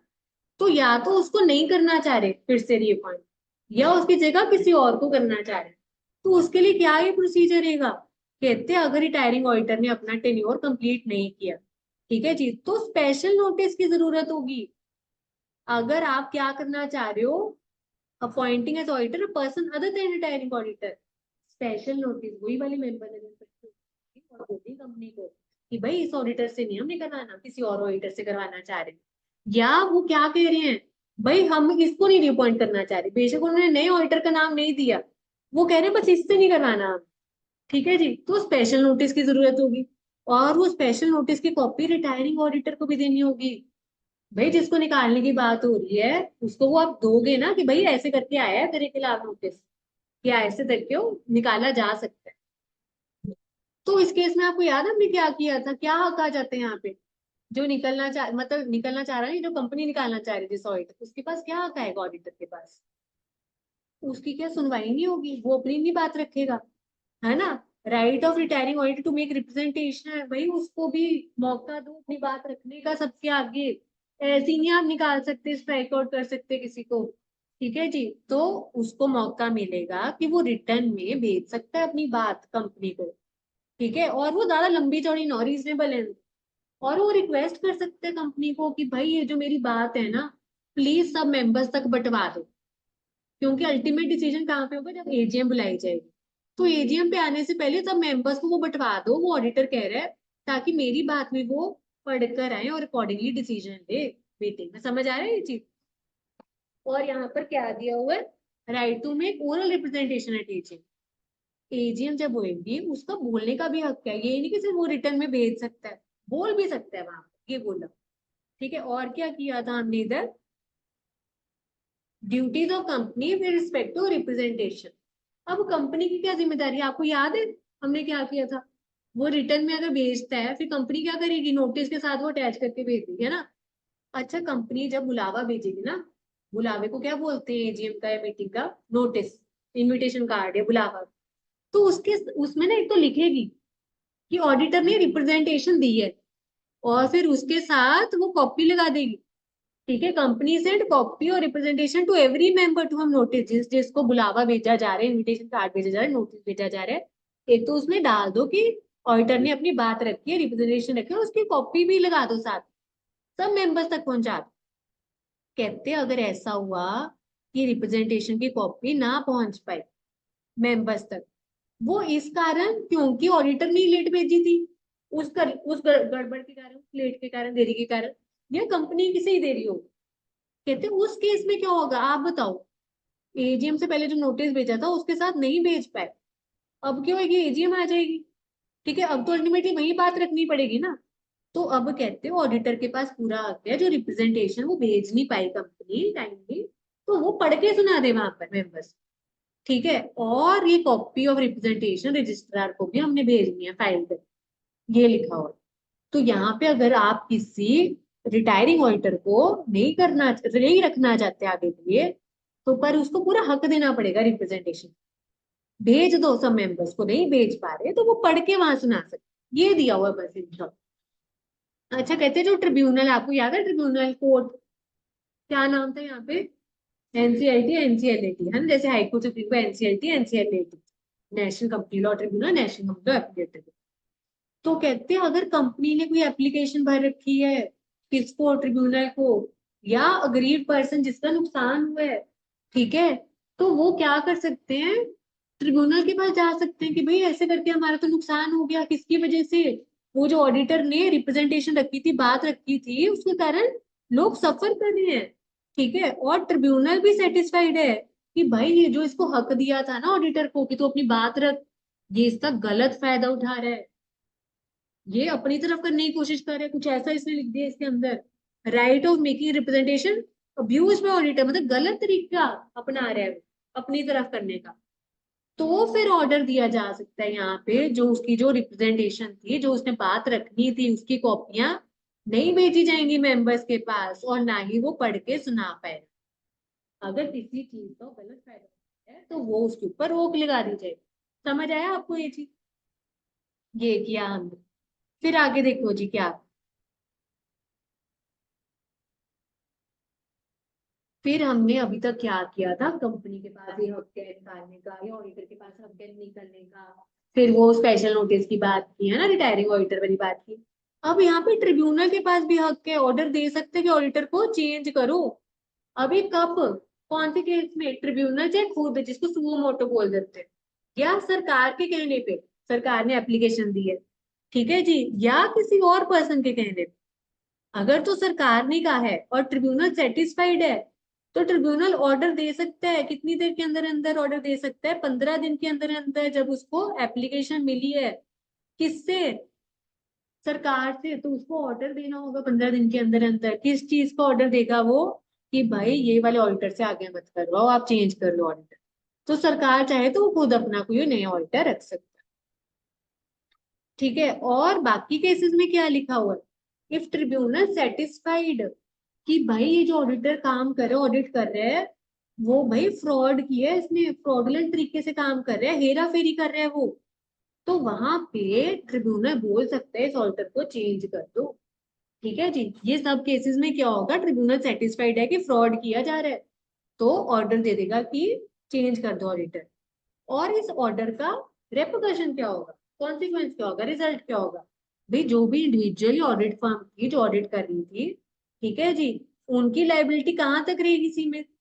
फर्म के केस में उनके पार्टनर्स की भी रहेगी। फर्म ओवरऑल, मतलब वो किया था ना individually and severally, individually and collectively, और वो पार्टनर जिन्होंने हेरा फेरी की है, वो सब जिम्मेदार ठहराए जाएंगे। और कहते ये सब डिस्क्वालीफाई हो जाएंगे किसी भी कंपनी का ऑडिट करने के लिए। कितनी देर के लिए? 5 साल। यहाँ पे था एनी कंपनी, अब तक ऊपर क्या पढ़ रहे थे? In the same company. Tribunal ने अगर ऑर्डर दिया है ना, क्योंकि फ्रॉड कर रही है वो ऑडिटर, ठीक है, तो 5 साल के लिए किसी भी कंपनी का वो ऑडिट नहीं कर पाएंगे, डी बार्ड कर दिया, रोक लगा दी। ठीक है, और साथ में जहाँ पे फ्रॉड की बात आती होती है, वहां पे 447 सेक्शन की भी बात हो रही होती है, जिसमें पेनल्टीज दे रखी है अलग से 447, तो वो भी आपको भरपाई करनी पड़ेगी। हाँ जी, समझ आया जी ये वाला आपको? ठीक है, उधर आगे पीछे चलना है, हो रहा है कवर अपना आपका? चल, ठीक है जी, अब आओ कहाँ पे? 141। ठीक है, 141 में क्या था? एलिजिबिलिटी, क्वालिफिकेशन, डिस्क्वालिफिकेशन, कौन है ऑडिटर बनने के लायक? इंडिविजुअल अगर वो सीए, ठीक है, फर्म के केस में भाई मेजोरिटी पार्टनर्स अगर वो इंडिया में क्या है? प्रैक्टिसिंग चार्टर्ड अकाउंटेंट्स हैं। ठीक है जी, और कहते हैं फर्म में एलएलपी भी इंक्लूड करते हैं। ठीक है जी, और कहते हैं कि appointed as auditor only partners who are CA. ठीक है जी, और कहते हैं कि वही वाले पार्टनर्स जो सीए हैं, उन्हीं के पास हक होते क्या करने का? साइनिंग अथॉरिटी, वही साइन कर सकते। ठीक है जी, फिर हमने यहाँ पे शुरू किया था बड़ा इंपॉर्टेंट सेक्शन, सब सेक्शन 3। ये सब सेक्शन के साथ जरूर याद रखना है। ठीक है, जिसमें क्या बोल रहे थे कि भाई अगर आप ये कुछ कर दिया आपने नीचे दी हुई चीजें, फिर आपको सीट खाली करनी पड़ेगी, डिस्क्वालीफाई हो जाओ, ऑडिटर बनने लायक नहीं कहलाओ। ठीक है जी, और आपको सीट खाली करनी पड़ेगी। और इनकी जब सीट खाली होती है तब ये क्या बोला जाएगा? Casual vacancy. तो कैजुअल वैकेंसी से ऊपर जो पड़ा था वैसे फील होगी इसकी सीट। अब कौन से लोग डिस्क्वालिफाइड है ऑडिटर बनने के? एक तो बॉडी कॉर्पोरेट, जिसमें कंपनीज बोल दिया हमने, इंडिविजुअल फर्म बोले जिसमें एलएलबी इंक्लूड किए, तो बॉडी कॉर्पोरेट नहीं बन सकती। और कहते और कौन नहीं बन सकता? पर्सन जो कि क्या है? ऑफिसर या एम्प्लॉय है कंपनी का, मतलब वो खुद क्या है? किसी ऑफिसर, किसी भी पोस्ट पे काम कर रहा है कंपनी पे, या जॉब कर रहा है। ठीक है जी, मतलब किसी ना किसी तरह का लेना देना है उसका, कंपनी में काम कर रहा है, तो वो ऑडिटर नहीं आप बन सकते। ठीक है, इधर था वो खुद ऑफिसर या एम्प्लॉय है कंपनी में, और इधर था किसी और, ठीक है, ऑफिसर एम्प्लॉय का वो क्या है? पार्टनर या एम्प्लॉय। इधर था वो खुद ऑफिसर या एम्प्लॉय है कंपनी का, दूसरे में क्या बोला? ठीक है, कहते पर्सन, ठीक है जी, जो कि क्या है? पार्टनर या ऑफिसर है किसी और बंदे का। पर्सन, पार्टनर और employment of officer employ of company, देखो हिंदी में लिखवाया था ताकि आपको कंफ्यूजन ना हो, नहीं तो बच्चे कंफ्यूज हो जाते हैं दोनों पर। या वो खुद ऑफिसर है, एम्प्लॉई है उस कंपनी में, तो उसका ऑडिट नहीं कर पाओगे। दूसरा, किसी और ऑफिसर या एम्प्लॉई उस कंपनी के, आप क्या हो, उस बंदे के पार्टनर या उसके अंडर काम कर रहे हो, मतलब एक तरह से डायरेक्टली या इनडायरेक्टली अगर आप कर रहे हो वहां पे काम, डायरेक्टली या इनडायरेक्टली, तो आप ऑडिटर बनने लायक नहीं हो, यू विल बी डिस्क्वालिफाइड। ठीक है, फिर यहाँ पर हमने तीन इंपॉर्टेंट इधर पॉइंट्स किए थे। कौन से थे भाई? अगर बंदा खुद या उसका रिश्तेदार या उसका पार्टनर, क्या लगाया हुआ उसने, किसी सिक्योरिटी में पैसा लगाया हो या इंटरेस्ट है। देखो इधर, चाहे company holding, subsidy associate, subsidy holding, मतलब किसी भी तरह से किसी भी कंपनी में है ना, उससे रिलेटेबल नहीं होना चाहिए। यहाँ पे कोई भी लिमिट नहीं बता रखी, 1 रुपए का भी लगा रखा है शेयर में पैसा तो भी डिस्क्वालिफाइड हो जाओ। पर यहाँ पर क्या थी, एक एक्सेप्शन थी रिश्तेदारों के केस में। रिश्तेदारों के केस में क्या थी कि भाई रिश्तेदार अगर face value not market value, अगर मैक्सिमम 1 लाख फेस वैल्यू तक के इन्होंने सिक्योरिटीज होल्ड करके रखी है, देन वो पर्सन, है ना, जिसके रिश्तेदार की बात हो रही है, वो बंदा क्वालिफाइड, डिस्क्वालिफाइड नहीं मानना चाहिए। अच्छा, अगर बाई चांस 1 लाख की लिमिट एक्सीड होगी, तब भी यहाँ पे मौका दिया जाएगा 60 दिन का, कि अगले 60 दिन में लिमिट कंप्लाई कर लो तो आपको डिस्क्वालीफाई नहीं कहलाए। ये चीज थी। फिर यहाँ पर और क्या लिमिट थी? पर्सन खुद या रिश्तेदार या उसका पार्टनर, अगर उसने उधार ले रखा है, लोन ले रखा है, कितने का, 5 लाख से ज्यादा का कर्जा ले रखा है कंपनी से, होल्डिंग सब्सिडी एसोसिएट या सब्सिडी ऑफ होल्डिंग, जिस मर्जी से, सब कुछ कवर कर लिया, कुछ नहीं जोड़ा यहाँ। तीसरा क्या था? दूसरे किसी थर्ड पर्सन ने कर्जा लिया हुआ कंपनी से, और यहाँ पे वो बंदा या उसका रिश्तेदार या उसका पार्टनर क्या दे रहा है, गारंटी दे रहा है कि मैं गारंटी दे रहा हूँ, ये पैसे नहीं आपके लेके भागेगा, ये लुटाएगा, मैं गारंटी दे रहा हूँ। तो यहाँ पे क्या था? खुद का कर्जा था 5 लाख का ज्यादा, और इधर दूसरे के कर्जे के ऊपर आप क्या दे रहे हो, गारंटी दे रहे हो। और वो कितने का था उसने जो कर्जा लिया होता, 1 लाख। ऊपर सिक्योरिटी में रिश्तेदार में 1 लाख वैल्यू में, कर्जे, खुद के कर्जे के लिए 5 लाख की, और नीचे तीसरे बंदे के कर्जे के लिए 1 लाख। आ रहा है? ठीक है, और इधर बच्चों आ रहा है समझ में? Nakul and Harsh? Yes ma'am. ठीक है जी।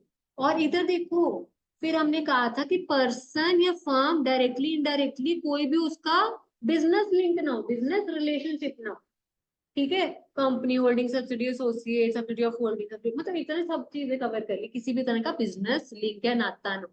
अच्छा, इसका मैंने ना मतलब बताया था आपको, बिजनेस रिलेशनशिप का, ये देखो इधर, बिजनेस रिलेशनशिप का मतलब क्या था? कहते कोई भी ट्रांजैक्शन जो आप कमर्शियल पर्पस के लिए एंटर हो रहे हो, बिजनेस पर्पस, कमर्शियल पर्पस के लिए, ठीक है, पर एक्सेप्ट कौन सी वाली ट्रांजेक्शन, इसमें कौन सी वाली ट्रांजेक्शन इंक्लूड नहीं करनी? भाई वो वाली सर्विसेज अगर सीए दे रहा है उस कंपनी को, और वो सर्विसेज कंपनीज एक्ट में भी उन्होंने परमिशन दी है करने की, और कहाँ पे, चार्टर्ड अकाउंटेंट एक्ट 1949 में भी परमिशन दी है, तो आपको कोई नहीं रोक सकता, आप कर सकते हो वो वाली सर्विस, आप डिस्क्वालीफाइड नहीं कहलाए जाओ। देन उसके बाद हमने किया था एएलपी, आर्म्स लेंथ प्राइस। भाई अगर ऑडिटर, आपका क्लाइंट, कंपनी जिसका आप ऑडिट करो क्या है, सपोज मोबाइल बेचने का काम, भाई आप अगर ऑडिटर आ गया क्लाइंट के पास कि मुझे भी मोबाइल खरीद, आप उसको वही रेट दे रहे हो जैसे बाकी कस्टमर के साथ डील कर रहे हो, और रेट लगा रहे हो वैसे ही ऑडिटर के साथ लगा रहे हो, आपको भेदभाव नहीं कर रहे, तो हो जाएगा एएलपी, आर्म्स लेंथ प्राइस। तो उस केस में आप बताओ, डिस्क्वालीफाई करना चाहिए ऑडिटर को? नहीं ना, अगर बाकी कस्टमर्स की तरह उसको डील किया जा रहा है तो कोई भेदभाव नहीं है, तो आप नहीं कहलाओगे disqualified, you will be qualified. ये किया था हमने, ठीक है। देन और देखो ऊपर हमने क्या किया था, पर्सन जिसका रिश्तेदार क्या है लगा हुआ, कंपनी में डायरेक्टर या वहां जॉब कर रहा है। जॉब कैसे, मतलब चाहे डायरेक्टर वाली पोस्ट पे लगा हो या किसी भी तरह का, वो क्या है, की मैनेजरियल पर्सन। केएमपी क्या था याद है? यहाँ पे ना उस बंदे की नहीं बात हो रही, उसके रिश्तेदार की बात हो रही है। कंपनी में डायरेक्टर लगा हो या जॉब कर रहे हैं, जॉब कैसे, डायरेक्टर वाली पोस्ट पे लग के काम करिए, केएमपी। ठीक है, की मैनेजरियल पर्सन, आपको याद है वो बड़े बड़े लोग, इंपॉर्टेंट की लोग, की मैनेजरियल पर्सन, याद है कि नहीं हमने किया था? हाँ, आपको बताऊं, ये देखो दिखाती हूँ। बड़े बड़े लोग की मतलब इंपॉर्टेंट लोग, सीईओ, एमडी, मैनेजर, सीएस, ठीक है, company secretary, managing director, chief executive officer, whole time director, chief financial officer, मतलब होल टाइम एम्प्लॉय वाले डायरेक्टर से मतलब not more than one level below, ठीक है, मतलब जरूरी इंपॉर्टेंट बने लोग, बड़े बड़े लोग, यहाँ पे बात हो रही की लोग, की मैनेजर पर्सन, अगर ये पोस्ट पे भी काम कर रहे हैं ना आपका रिश्तेदार, तो तब भी आप डिस्क्वालीफाइड माने जाओ। ये किया। फिर आपको ना मैं वो दिखाती हूँ कि रिश्तेदार की एक्चुअल में डेफिनेशन क्या है। ये देखो नीचे हमने, ये देखो रिलेटिव्स का मतलब क्या था यहाँ पर। रिश्तेदार का मतलब था एचयूएफ के केस में उसके मेंबर्स, हस्बैंड वाइफ वाला रिलेशन। और कहते हैं हमारा ना इसका और डिटेल में मतलब रिलेटिव्स का कहाँ दे रखा है, 2014 के रूल्स है, rule number 4, specification of definition detail, जिसमें इन डिटेल डेफिनेशन के बारे में भी डिटेल में बता रहे हैं। ठीक है, जैसे हमारा ये 2 clause 77 में रिलेटिव की डेफिनेशन है, इसको भी डिटेल में समझाया हुआ है रूल्स में, कि भाई जो हमारे वो मेन मेन रिलेशन है, हमारे पापा मम्मी, हमारा बेटा बेटी, भाई बहन, या बेटे की वाइफ या बेटी का हस्बैंड, जो मतलब मेन मेन वाले जो होते हैं हमारे घर में, उनको रिश्तेदार रियलिटी वाली डेफिनेशन में माना हुआ है। ठीक है, और देखो स्टेप वाले में, ठीक है, स्टेप वाले में और किसको मानना हुआ है, फादर के केस में step father, step mother, step सन, स्टेप ब्रदर सिस्टर इंक्लूड के, बस ये डॉटर के केस में मैंने लिख के कटवाया था।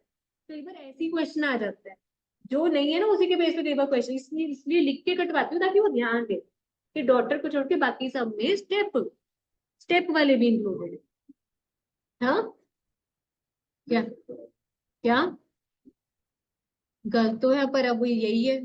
पर फिर भी बहुत ऐसे कानून आ गए जहाँ पे डॉक्टर्स को बहुत सारे हक मिल रहे हैं। आगे आगे इम्प्रूवमेंट्स होती जा रही हैं, बहुत ऐसी चीजें हैं, ठीक है, जो एड ऑन होती जा रही है, मिल रहे हैं बहुत हक। बल्कि फिर और परेशान हो गए लोग कि डॉक्टर्स को इतना मिल रहा है ना, मतलब इक्वालिटी तो बिल्कुल आती जा रही है। ठीक है, ये किया, अब ऊपर और कौन से पॉइंट्स रह गए हमारे। हाँ जी, कहते पर्सन जो फुल टाइम जॉब कहीं और कर रहे हैं, ये आपको बताया था, अगर आपने सीओपी ली हुई है ना, सर्टिफिकेट ऑफ प्रैक्टिस, मेंबर बनने के बाद, सीए बनने के बाद, तो आप फुल टाइम की जॉब नहीं और कर सकते। चार्टर्ड अकाउंटेंट्स एक्ट में लिखा हो, जो फाइनल लेवल ऑडिट पे आप पढ़ोगे डिटेल। और इधर और कौन सा पॉइंट था, ये बड़ा अच्छा पॉइंट था, पर्सन या वो खुद या उसका पार्टनर जिस दिन उसको पॉइंट किया जा रहा है या री पॉइंट किया जा रहा है, उस दिन वो होल्ड करे 20 से ज्यादा की कंपनी से ऑडिट। इसका मतलब 20 कंपनीज का मैक्सिमम आप ऑडिट ले सकते हो। और ये ऑडिट कैसे, ये पर पर्सन, ये पर पार्टनर की बेस। और ये लिमिट कैलकुलेट करने के लिए आप कहते हैं यहाँ पर लॉ ने बोला है क्या क्या चीजों का ऑडिट नहीं इंक्लूड करना। छोट कंपनीज कौन सी, 1 पर्सन, स्मॉल या डोरमेट कंपनी, या कौन सी वाली प्राइवेट कंपनी जिसका paid up share capital 100 crore से कम में है। 177 वाली लिमिट क्या थी, 10, 50, 100। और उधर क्या थी टेन्योर वाली, 10, 50, 50। फर्स्ट ऑडिटर वाली क्या थी, 60, 30, 60, और उधर 30, 90। ठीक है, और उधर क्या थी सब्सिक्वेंट ऑडिटर के केस में, गवर्नमेंट कंपनी केस में 180। ठीक है, कैजुअल वैकेंसी में क्या थी गवर्नमेंट कंपनी में, 30, 30, और उधर 30, और रेजिग्नेशन केस में 30 और 3 महीने। ठीक है, तो सब हो जाती है। और वो भी अगर इन्होंने बेस्ट फ्रेंड्स की बातें मानी है, मतलब 137 के अकॉर्डिंग फाइनेंशियल स्टेटमेंट फाइल किए हैं, और 92 के अकॉर्डिंग उन्होंने एनुअल रिटर्न भरी है। ठीक है जी, और क्या था इसमें, अच्छा, और इसमें मैंने बताया था वो जो स्टार्टिंग में पढ़ा था ना कि सर्टिफिकेट देगा, तो उसमें ये सर्टिफाई करेगा कि मैं उस दिन जिस दिन अपॉइंट हो रहा हूँ मैं 20 से ज्यादा होल्ड नहीं कर रहा ऑडिट्स। ठीक है, मैं वो कंप्लाई कर रहा हूँ लिमिट्स एक्ट की जो हमने किया था स्टार्टिंग में, कि वो सर्टिफिकेट देगा। ठीक है, और कौन से यहाँ पे लोग डिस्क्वालिफाइड है, भाई अगर जो बंदा है उसके ऊपर कार्रवाई चल रही थी और कोर्ट ने डिसीजन दे दिया कि ये गुनहगार है, ठीक है, और इसने फ्रॉड किया है, ठीक है, इसने कुछ हेरा फेरी ठगी की है, तो भाई 10 साल तक जब ऑर्डर पास कर दिया कोर्ट ने, 10 साल तक आप डिस्क्वालिफाइड हो जाओगे, आप नहीं कर पाओगे 10 साल के बाद करते। और लास्ट में अगर पर्सन डायरेक्टली इनडायरेक्टली 144 वाली जो हमने आगे पढ़ी थी ना, नेगेटिव सर्विसेज, एमॉफ वाली शॉर्टकट लेकर, तो चाहे वो कंपनी होल्डिंग सब्सिडी में, तो आप डिस्क्वालीफाइड। ठीक है, ये किया था।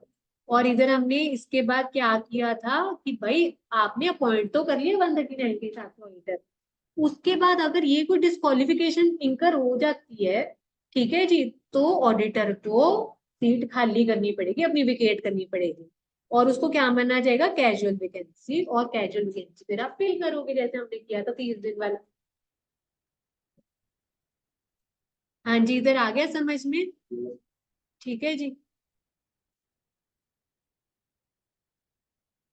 ठीक है, फिर आगे आओ, इधर छूट सा सेक्शन था कौन सा हमारा, 142, कि भाई जो पैसे इसको मिलने हैं ऑडिटर को, ऑडिट फीस रेम्युनरेशन, वो कौन डिसाइड करता है, जनरल मीटिंग में डिसाइड होती है, या वहां पे डिसाइड कर रहे थे कि कैसे करना है डिसाइड। और अगर कहते फर्स्ट ऑडिटर अगर बोर्ड अपॉइंट कर रहा है, तो कौन कर देगा फिक्स, बोर्ड ही कर देगा। ठीक है जी। और हमने यहाँ पे क्या की थी, डेफिनेशन की थी रेमुनरेशन की। रेमुनरेशन होता क्या है, जो भी भाई उसने अपनी सर्विसेज दी है उसके बदले जो उसको पैसे दिए जा रहे हैं उसको रेमुनरेशन बोले जाते हैं। और इंक्लूड्स इनकम टैक्स एक्ट में जो भी पर्क्स एंड परक्विजिट्स होते हैं, एडिशनल चीजें मिलती हैं, वो भी इसमें रेमुनरेशन में इंक्लूड होती है। और ये 142 में क्या चीजें बोली हुई हैं, ऑडिटर की फीस में और क्या चीजें इंक्लूड की जाएंगी, कहते हैं इन एडिशन टू फीस, एक तो जो उसको ऑडिट फीस मिल रही है उसमें क्या क्या चीजें इंक्लूड करोगे, जो भी खर्चा ऑडिटर खुद बेयर कर रहा है, किसके रिलेशन में, ऑडिट करने के रिलेशन में, भाई तो वो भी उसमें ऐड हो जाएगा, उसको रिम्बर्स हो जाएगा। या कहते जो भी और उसको फैसिलिटी प्रोवाइड की जा रही है, जैसे उसको कैब की सर्विस से, है ना, तो वो भी उसमें जुड़ जाएगा खर्चा, तो वो सारा वो रिकवर करेगा। ठीक है, पर कहते कौन से वाले पैसे नहीं किए जाएंगे इंक्लूड, भाई ऑडिट के अलावा कंपनी ने उसको बोला ऑडिटर को कि ये वाला काम भी कर दो, उसके बदले उसको कुछ पैसे मिल रहे हैं, तो वो क्या ऑडिट फीस में इंक्लूड होंगे, होंगे या नहीं, बोलो नहीं। ठीक है, तो ये एक छोटा सेक्शन किया था। फिर आज हमने क्या किया था, सेक्शन 143। 143 में क्या था, ऑडिट रिपोर्ट, या क्या पावर्स हैं, ताकत है ना, हक है, अधिकार है, ड्यूटीज है ऑडिटर की, ये किया था। बिल्कुल जनरल सी चीजें हैं बच्चों। ठीक है, इतनी बार ये रिवाइज मैं तो करवा ही रही हूँ, घर पे भी अगर 5-10 मिनट थोड़ा सा टाइम दे दोगे ना, कॉन्फिडेंस ही अलग होगा। ठीक है, अभी भी आपको कुछ कुछ टॉपिक्स में ऐसे लग रहा होगा यार ये तो आता है, ये तो आता है, कितना इजी है, वो तभी आएगा जितनी बार आप रिवाइज करते जाओ, है ना। अब सबसेक्शन 1 में क्या था, भाई यहाँ पे क्या हक है ऑडिटर का, भाई जो भी किताबें कुतुबे, अकाउंट्स, रिकॉर्ड्स, वाउचर्स जो भी चाहिए वो मंगवा सकते हैं, चाहे वो रजिस्टर्ड ऑफिस में पढ़े कहीं भी और पढ़े हैं। ठीक है, या उसके पास पूरा हक है सब्सिडरी एसोसिएट की भी रिकॉर्ड्स मंगवाने का, कंपनी के तो मंगवा ही सकते हैं, उनकी भी मंगवा सकते हैं सब्सिडरी एसोसिएट के। ठीक है, और ये किस पर्पज के लिए चाहिए होगी इसको, सब्सिडी और एसोसिएट के भी रिकॉर्ड, भाई उसको अल्टीमेटली कंसोलिडेटेड डाटा बनाना होगा, जो आप अकाउंट से पढ़ोगे, कंसोलिडेटेड फाइनेंशियल स्टेटमेंट। ठीक है, जिसमें मेन कंपनी, उनकी होल्डिंग, सब्सिडी, एसोसिएट, सबका एक साथ एक डाटा है। और कहते कि अगर इसको कोई भी और इन्फॉर्मेशन चाहिए तो कंपनी के ऑफिसर से मंगवा सकते हैं। ठीक है, और वो इन्फॉर्मेशन उसको जरूरत है ऑडिट करने के लिए, तो वो तभी बोल। ठीक है, तो इधर छोटी सी इधर समरी बना ली थी कि इसको ये कंपनी से भी मंगवा सकते हैं, बुक्स ऑफ अकाउंट्स रिकॉर्ड्स, या सब्सिडी एसोसिएट से भी मंगवा सकते हैं, क्योंकि उसको कंसोलिडेटेड फाइनेंशियल स्टेटमेंट बनानी है, और वो इन्फॉर्मेशन मंगवानी है ये ऑफिसर्स वगैरह से अपनी मंगवा सकते हैं। ठीक है, ये किया हमने। और देखो इधर क्या किया था, अब आप ऑडिट करने जा रहे हो, आप इंक्वायर करते हो बहुत सारी चीजें, ये आपकी ड्यूटी है, बिना पूछताछ किए। ठीक है, तो आप कैसे कर दोगे ऑडिट, चीजें तो पूछनी पड़ेंगी आपको, है ना। तो यहाँ पे क्या चीजें इंक्वायर करोगे, भाई अगर कंपनी ने कोई लोन दिया, एडवांस दिया है, तो क्या वो सिक्योरिटी बेस्ड है, प्रॉपर्ली सिक्योर्ड है, उसके बदले में कुछ गिरवी रखवाया है कि नहीं कंपनी ने, क्या ऐसे दे दिया, और जिस टर्म्स पे दिया है क्या वो प्रेजुडिशियल तो नहीं है, हार्मफुल तो नहीं है कंपनी के लिए, वो चेक करो, इंक्वायर करो।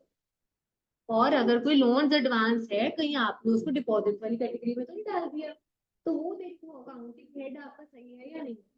फिर पर्सनल खर्चे ड्राइंग्स में होने चाहिए, है ना, कहीं आप पीएनएल में तो नहीं डाल रहे, तो वो चेक करो, रेवेन्यू अकाउंट या पीएनएल अकाउंट में तो नहीं डाल रहे। और कहते कुछ ट्रांजेक्शन या आपने कुछ एडजस्टमेंट एंट्रीज कर रखी है जिसको बोले बुक एंट्रीज, कहीं वो कंपनी के लिए हार्मफुल तो नहीं, प्रेजुडिशियल तो नहीं, तो वो बताओ। आ जाओ इधर आ जाओ। ठीक है। और कहते हैं अगर कंपनी क्या है, बैंकिंग कंपनी, इन्वेस्टमेंट कंपनी के अलावा है, ठीक है, वो उनका तो काम ही यही होता है, खरीदना बेचना, इन्वेस्टमेंट कम ज्यादा रेट पे, है ना वो सब।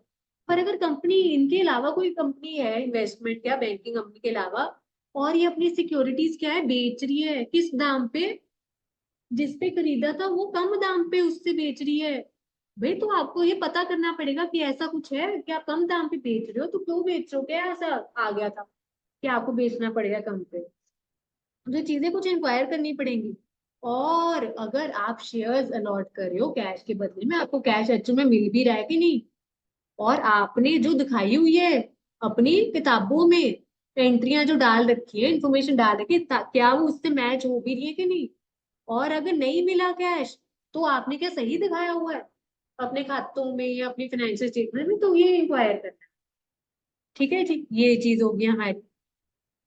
फिर और एक इधर हमने किया था सबसेक्शन 2 में, उधर देखे हक पावर देखी, ड्यूटी देखी, और क्या ड्यूटी है, रिपोर्ट बनानी है। ऑडिटर को सारा काम चेक करने के बाद एक रिपोर्ट बना के देनी होती है, ऑडिट रिपोर्ट। ऑडिटर एक रिपोर्ट बना के देगा मेंबर्स को, जिसको बोलते हैं ऑडिट रिपोर्ट। किसके ऊपर बना के देता है वो, जो भी उसने खाते या अकाउंट्स चेक किए, एग्जामिन किए, या जो भी फाइनेंशियल स्टेटमेंट जनरल मीटिंग में आगे पेश करनी थी, कि उसके बेस के ऊपर उसने जो भी चीजें चेक किया, अकाउंट्स, उसके बेस पे ऑडिट रिपोर्ट बनानी। ठीक है, एक क्वेश्चन करवाया था ना, जिसमें उसने कहा था कि बोर्ड रिपोर्ट मंगवा रहा है उसके बेस पे बनानी, नहीं, बोर्ड रिपोर्ट के बेस पे नहीं बनेगी ऑडिट रिपोर्ट, जो उसने अकाउंट्स खाते चेक किया उसके बेस। ठीक है, और उसमें क्या लिखेगा ऑडिटर अपनी रिपोर्ट में, ये लिखेगा कि भाई उसमें जो भी है give true and fair view of, जो भी मैंने चीजें चेक की हैं, जो भी फाइनेंशियल स्टेटमेंट्स हैं, वो क्या दे रही है, सच, सच की एक, वो कहते हैं ना सच्चाई, सच्चाई की मूरत बोल दो, ट्रू पिक्चर बोल दो इंग्लिश में। True and fair view, honest view दे रहा है वो किस चीज का, जो भी कंपनी के हालात हैं उस लास्ट डेट पे 31 मार्च। True and fair view state of companies affairs, company के हालात कैसे हैं 31 मार्च को, उसकी ट्रू पिक्चर दे रहे हैं। और कंपनी के एक्चुअल में प्रॉफिट या लॉस है क्या है, उसकी एक सही पिक्चर बता रहे हैं। और कंपनी के कैश फ्लोज, इनफ्लोज आउटफ्लोज कितने हैं नहीं है, उसकी एक ट्रू पिक्चर दे रहा है। तो ये ऑडिटर को बताना होता है। और ऑडिटर जो अपनी रिपोर्ट बनाएगा, किसको मद्देनजर रखते हुए बनाएगा, भाई जो भी आप अकाउंटिंग स्टैंडर्ड्स और स्टैंडर्ड्स ऑफ ऑडिटिंग फॉलो करते हो, आप ये सब चीजें बनाओ। समझ आया आपको इधर। ठीक है, सबसे पहला था क्या क्या पावर है ना, रिकॉर्ड्स वगैरह मंगवाने की, दूसरे में इंक्वायर करनी है, इसे पता करनी है, और हमने उसको ऑडिट रिपोर्ट भी बनानी है। समझ आया इधर। ठीक है, चलिए फिर आगे। ठीक है, और इधर आपको एग्जांपल दिया था कंसोलिडेटेड फाइनेंशियल स्टेटमेंट का, कि आपको एक साथ इकट्ठी भी बनानी होती है पूरी, कंसोलिडेट करके इकट्ठी, सब हेड ऑफिस ब्रांचेस की मिला के।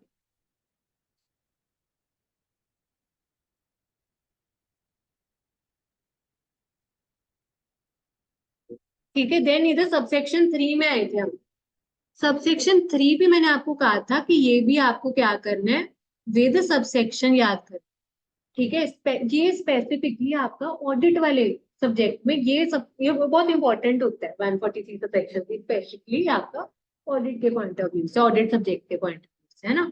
तो इसमें क्या होता है, कुछ जरूरी चीजों के ऊपर, जरूरी मैटर्स के ऊपर ऑडिट क्या देगा, अपनी रिपोर्ट देगा। ऑडिट रिपोर्ट में ये चीजें बताएगा। ठीक है, उसको ये चीजें बतानी है, क्या बतानी है, कि भाई जो उसको इन्फॉर्मेशन चाहिए थी क्या उसको मिल गई, अगर नहीं मिली तो डिटेल में बताए कौन कौन सी इन्फॉर्मेशन इसने मंगवाई थी जो नहीं मिली, और उसका असर क्या हुआ फाइनेंशियल स्टेटमेंट पे। अगर वो इन्फॉर्मेशन नहीं आई तो वो क्या असर पड़ा फाइनेंशियल स्टेटमेंट, क्या वो चीजें नहीं चेक कर पाया उस तरह। ठीक है, तो वो बताना पड़ेगा, ऑडिटर को रिपोर्ट करना पड़ेगा। और देखो क्या किया था, भाई बुक्स ऑफ अकाउंट्स हैं जो भी कंपनी ने बनाई, वो लॉ के अनुसार सही तरीके से बनाई गई है या नहीं। और क्या ब्रांचेस, जिन ब्रांचेस में आप नहीं जा पाए वहां से रिटर्ने आ रही है, वहां पे पूरे पूरे खाते मंगवा लिए, वहां से रिटर्ने आ रही है कि नहीं, वो चेक करो। फिर उसके बाद भाई वहां पर वेदर रिपोर्ट है ना, कौन सा ब्रांच ऑफिस।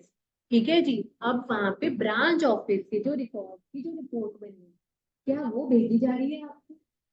ठीक है, तो वो बता दो। ठीक है, ये दे रखा है। और कहते हैं जो कंपनी की फाइनेंशियल स्टेटमेंट है, जैसे बैलेंस शीट पीएनएल है, क्या वो मिल रही है कंपनी के खातों के साथ या रिटर्नों के साथ, आपको एग्जाम्पल दिया था इसका। बैलेंस शीट में एसेट साइड में बैंक का बैलेंस होगा, वो किससे मैच करना चाहिए? हाँ, बैंक डिटेल, बैंक स्टेटमेंट, वहां से आप प्रूफ देखो। और हम पता है एज ऑडिटर हम बोलते थे क्लाइंट्स को कि हमारे को तो 31 मार्च का बैलेंस का सर्टिफिकेट लेके दो अपने खाते का। तो वो अपने बैंक से लेके देते थे हमें, उनकी स्टेटमेंट से भी मैच करते थे, सर्टिफिकेट भी लेते थे, ठीक है, और वो उनकी लेजर्स में भी देखते थे कि उन्होंने क्या चढ़ाया हुआ है ना। तो ये चीज हो। और financial statements accounting standards follow करते हुए बनाए गए, वो देखना है।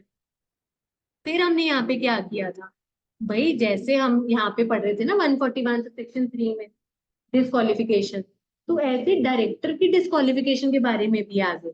जैसे फाइनल लेवल पे हमारे पास डायरेक्टर वाले चैप्टर्स है ना, तो वहां पे 164 सब सेक्शन 2 में बताया कि डायरेक्टर कब डिस्क्वालीफाइड माना जाएगा। तो अगर कोई डायरेक्टर है जिसको डिस्क्वालीफाई कर दिया, तो वो भी आपको रिपोर्ट करके बताना है। तो कहते हैं अगर ऐसी कोई ऑब्जर्वेशन कमेंट्स आपने डाले हैं फाइनेंशियल स्टेटमेंट से और जिसका बुरा असर पड़ सकता है कंपनी के ऊपर, तो वो भी आपको बताना है। ठीक है जी। और कहते हैं कि अगर आपने कुछ ऐसी कुछ क्वालिफिकेशन कमेंट्स दिए हैं किससे रिलेटेड, कि आपने खाते कैसे बनाए, तो उसके ऊपर भी रिपोर्टिंग। ठीक है। और एक हमने यहाँ पे टर्म की थी, अगर आपको याद हो, आईएफसी याद है आपको? Internal financial controls. ठीक है, इंटरनल फाइनेंशियल कंट्रोल्स क्या कंपनी ने बना रखे हैं सही तरीके से, और वो क्या चल रही है ढंग से? Adequate internal financial controls and whether operating effectiveness, बनाए कि नहीं सही तरीके से, और क्या वो सही तरीके से चल भी रहे हैं कि नहीं? याद है क्या था आईएफसी, इंटरनल फाइनेंशियल कंट्रोल? हाँ, चलो आपको बताती हूँ। इंटरनल फाइनेंशियल कंट्रोल है ना, ये वो पॉलिसीज एंड प्रोसीजर्स हैं जो कंपनी तैयार करती है, बनाती है अपनी कंपनी, है ना। कंपनी क्या करती है इधर, है ना, policies and procedures adopted by company, कुछ रूल रेगुलेशन, कुछ कायदे कानून पॉलिसीज यहाँ पे बनाए जाते हैं कंपनी के द्वारा, ताकि वो सही तरीके से अपना काम धंधा बिजनेस चला पाए। जैसे कि उसमें लिखा होता है कि जो ये पॉलिसी है सब फॉलो करनी है, ठीक है, या एसेट्स को ध्यान से रखना है, सेफ गार्ड करके रखना है, या जो भी फ्रॉड या एरर्स निकलते हैं उसको ढंग से आप आइडेंटिफाई कर पाओ और प्रिवेंट कर पाओ कि आगे मत तो ये किया था। और अकाउंटिंग रिकॉर्ड सब एक्यूरेट सही तरीके से बन रहे और कंप्लीट बन रहे, ठीक है। और आपको जो इंफॉर्मेशन है रिलायबल, आप उस भरोसेमंद इंफॉर्मेशन तैयार कर पा रहे हो टाइमली, इससे रिलेटेड कुछ पॉलिसीज प्रोसीजर्स बना रहे हैं, इंटरनल फाइनेंशियल कंट्रोल जिसको बोलते हैं। ठीक है जी। अच्छा, ये किसके ऊपर नहीं अप्लाई हो रहा, ये लिमिट्स आई थी हमारे पास, ठीक है, ये किसके ऊपर अप्लाई नहीं होती है वाली लिमिट्स, बताना जरा, ये किसके ऊपर अप्लाई नहीं होती? किसको चेक करने की, किस कंपनी के किस में चेक करने की जरूरत नहीं है आईएफसी वाली चीज, इंटरनल फाइनेंशियल कंट्रोल। ये वो प्राइवेट कंपनीज, एक तो इन्होंने जिसने बेस्ट फ्रेंड्स की बातें मानी है 137 और 92, याद हो गया ना ये 137 92, ठीक है जी। और कौन सी कंपनीज, कौन सी थी ऐसी प्राइवेट कंपनी, छुटपुट कंपनीज, वही हर जगह छुटपुट कंपनीज का आ जाता है। एक तो 1% कंपनी या स्मॉल कंपनी, या जिनका टर्नओवर क्या है 50 करोड़ से कम है, छुटपुट कंपनीज के केस में इनको छोड़ा हुआ है, छूट दी हुई है, इनके ऊपर एप्लीकेबल नहीं आई एफसी वाला। 1% स्मॉल कंपनी या प्राइवेट कंपनी जिसका टर्नओवर 50 करोड़ से कम है एंड बोरोइंग्स 25 करोड़ से कम है, ठीक है। तो 25 50 25 50, और आपको बताया था बड़ी वाली लिमिट टर्नओवर है, 25 50 25 50, आ रहे ध्यान, इधर इधर आ रहे समझ में इधर बच्चों आपको? ठीक है, 25 50, ठीक है, डबल है लिमिट, ज्यादा वाली कौन सी होती है, टर्नओवर वाली। तो टर्नओवर 50 करोड़ से कम है, और एंड है इधर बच्चों, एंड बोरिंग्स कितनी है 25 करोड़, तो ये इनको एप्लीकेबल नहीं है। और जो मैटर्स आगे प्रिस्क्राइब किए जाएंगे ये चीज तक,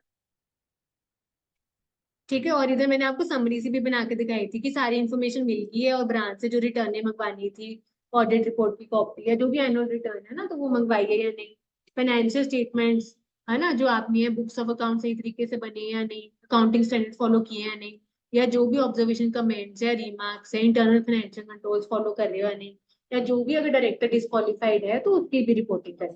तो ये कुछ जरूरी मैटर्स है जिसके ऊपर ऑडिटर को रिपोर्टिंग देनी होती है। और देखो क्या है हमारे पास, फिर हमने यहाँ पर अगर आपको ध्यान हो डीपीएल, दिल्ली पब्लिक स्कूल को लोन दिया, है ना, ये याद है? एक तो हमने कुछ जरूरी प्रिंसिपल असर्शन, कुछ जरूरी मैटर्स के ऊपर रिपोर्टिंग करी, और इधर आगे कुछ अदर मैटर्स, कुछ और भी हैं मैटर्स जिसके ऊपर ऑडिटर ने रिपोर्टिंग करनी है। जैसे कि इसमें क्या था, अगर यहाँ पे अगर मैं शॉर्टकट से अगर इधर आऊं, देखो क्या था इसमें। डी डी से क्या था, भाई डिविडेंड टाइमली पे कर रहे हो या नहीं, या आईपीएफ में टाइमली जमा करा रहे हो या नहीं पैसा। ठीक है, फिर पेंडिंग प्रोसीडिंग्स जो है उसका असर क्या है, डिस्क्लोजर दिया है वो बता दो। और प्रोविजन, अगर आगे फ्यूचर में कुछ लॉस लूज है ना, तो प्रोविजन बनाया या नहीं बनाया, ये किया था। फिर उसके बाद हमने क्या किया था, भाई वो वाला सॉफ्टवेयर, अकाउंटिंग सॉफ्टवेयर, कि आप ट्रैक कर पाओ वो सब चीजें। अभी थोड़ा सा है 10-15 मिनट। हाँ, 1 मिनट।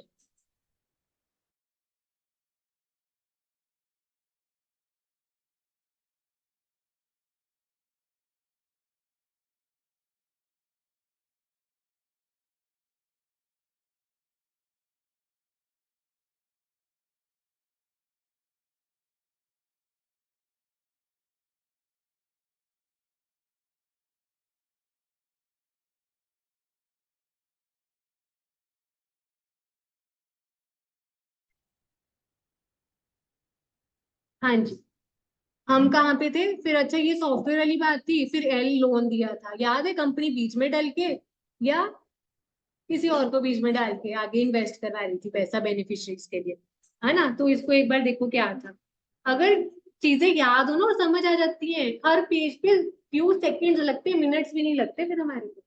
ठीक है, देखो जो पेंडिंग कार्रवाई है, तो वो डिस्क्लोजर दिया या नहीं कंपनी ने, उसका असर क्या है। ठीक है, उसका असर क्या है, क्या होगा।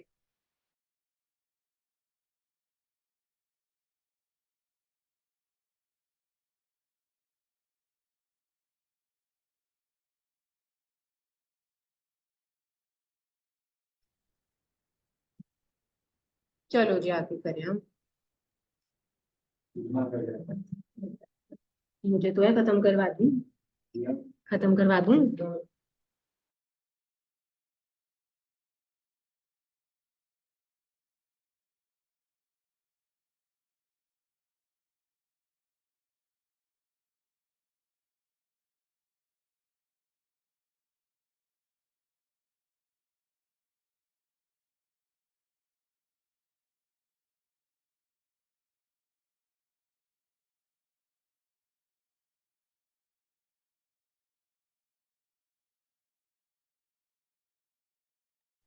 रट्टे थोड़ा चढ़ाने हैं, समझ नहीं है चीज। चलो अच्छा ये वाला सेक्शन करते हैं, ठीक है। इसमें क्या था हमने, कि भाई जो पेंडिंग कोई कार्रवाई वगैरह है, तो वो आपने कंपनी डिस्क्लोजर दिया और उसका असर क्या फाइनेंशियल स्टेटमेंट पे। और अगर आगे जाके कोई जरूरी लॉस होने आपको लग रहा है, तो आपको क्या करना पड़ेगा, कोई बात नहीं अपने नोट्स में देखिए। ठीक है, तो आपको क्या करना पड़ेगा।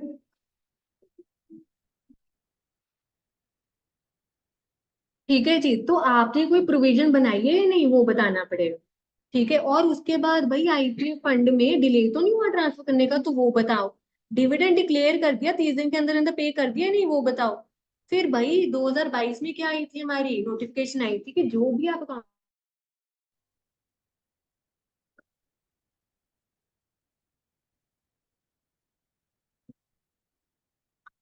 हाँ जी, इधर हम क्या पढ़ रहे थे कि भाई वो सारा ट्रैक कर पाए, और ये जो फीचर है इसमें कोई गड़बड़ ना कर पाए, टेम्पर ना कर पाए, ऑडिट ट्रेल प्रिजर्व करके रखे। ठीक है, देन उसमें हमने क्या किया, भाई अगर मैनेजमेंट में कुछ चीजें पहले नहीं बताई थी बाद में बताई, क्या उसमें कुछ गड़बड़ तो नहीं निकली, मटेरियल में स्टेटमेंट तो नहीं है। जैसे कि कंपनी क्या कर रही थी, कंपनी ना बीच में इंटरमीडियरीज के थ्रू पैसा लेंड करके इन्वेस्ट वगैरह करवा रही थी, किसके फायदे के लिए, अल्टीमेट बेनिफिशियरीज के लिए। या फंड्स वगैरह, फंडिंग पार्टीज, पैसे कहीं और से आ रहे थे और कंपनी बीच में डर के कहीं और इन्वेस्ट वगैरह करी, किसके फायदे के लिए, अल्टीमेट बेनिफिशियरी।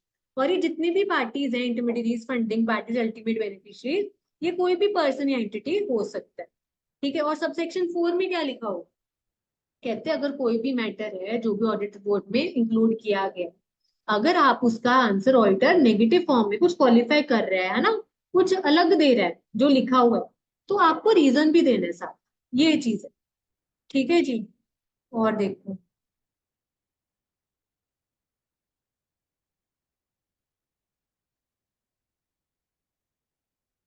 कर ली ये सेक्शन? नहीं ना हो रही है, चलो ठीक है, फिर ऐसा करते हैं अगली क्लास में करें। ठीक है।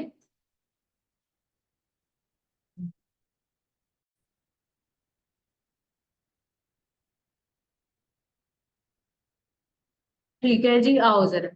यहाँ पे 143 सबसेक्शन 5 में क्या था?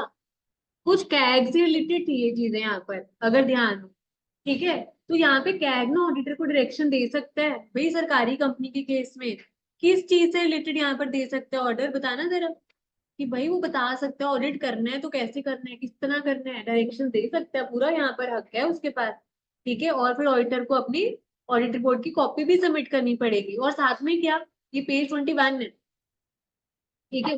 कि भाई जो डायरेक्शंस दी थी कैग ने और उसने उसके ऊपर कैसे एक्शन लिया, और अपने साथ में उसका इम्पैक्ट क्या पड़ा फाइनेंशियल स्टेटमेंट्स वगैरह पे, वो कैग को सबमिट कर। ठीक है। देन हमने यहाँ पर क्या किया सबसेक्शन 6 में, कि भाई यहाँ पे एक और हक अधिकार है कैग के पास। अगर पिछले ऑडिट से संतुष्टि ना हो तो एक और एड ऑन एडिशनल ऑडिट का ऑर्डर दे सकते हैं, एक और ऑडिट करवा सकते हैं। या अगर किसी पिछले ऑडिटर ने ऑडिट रिपोर्ट दे दी थी उसमें अपनी कमेंट से ऐड ऑन कर सकता है, या एक और एडिशनल साथ में अटैच करवा सकता है रिपोर्ट वगैरह। ठीक है। तो कितनी देर के अंदर अंदर कर सकता है, या आदेश दे सकता है ऑडिटर से 60 दिन के अंदर। ठीक है जी। कैग के पास राइट है सप्लीमेंट्री ऑडिट करने का। ठीक है। या क्या चीज करने का इधर हक है, सप्लीमेंट्री ऑडिट या सप्लीमेंट और कमेंट अपॉन ऑडिट। ठीक है। और वो कौन करेगा, अपनी ऑथराइज पर्सन से वो ऑडिट करवाएगा, और वो इंफॉर्मेशन भी मंगवा सकते हैं। ठीक है। ऐसी एडिशनल जो ऑडिट रिपोर्ट है, ठीक है, या रिप्लेस करना चाहते हो एडिशनल, तो वो भी कर सकता है, अपना ऑर्डर दे सकता है। और वो सब मेंबर्स के पास जाएगी वो रिपोर्ट, जैसे कि पहले जा रही। ठीक है। एक ये किया था हमने। ठीक है। आगे चलो जी। देन एक टेस्ट ऑडिट का भी ऑर्डर दे सकता है यहाँ पे है। फिर आ गया हो जरा सबसेक्शन 8 में हमने क्या किया, ब्रांचेस के बारे में था। ब्रांच है इंडिया में है कंपनी की, चाहे ब्रांच आउटसाइड है, कौन कर सकता है उसका ऑडिट? ठीक है। एक तो मेन जो कंपनी का ऑडिटर है वो कर सकता है, उसके अलावा और कौन कर सकता है, any other person qualified. Qualified वाला सेक्शन कौन सा था? 141। ठीक है। ये क्या, तो फिर और अगर आउटसाइड इंडिया कंपनी ऑडिटर या फॉरेन में है, तो फॉरेन लॉ के अनुसार जो वहां पर ऑडिटर बनने के लायक है वो भी हो सकता है, नहीं तो अकाउंटेंट भी हो सकता है। और फिर हमने किया था कि ब्रांच ऑडिट जो रिपोर्ट है, ठीक है, ब्रांच ऑडिटर रिपोर्ट तैयार करेगा और कंपनी ऑडिटर को भेजेगा। और कंपनी ऑडिटर को जैसे उसको डील करना है, देखना है क्या करना है क्या नहीं, उसको वो अपने अकॉर्डिंग यहाँ पर देख लेगा।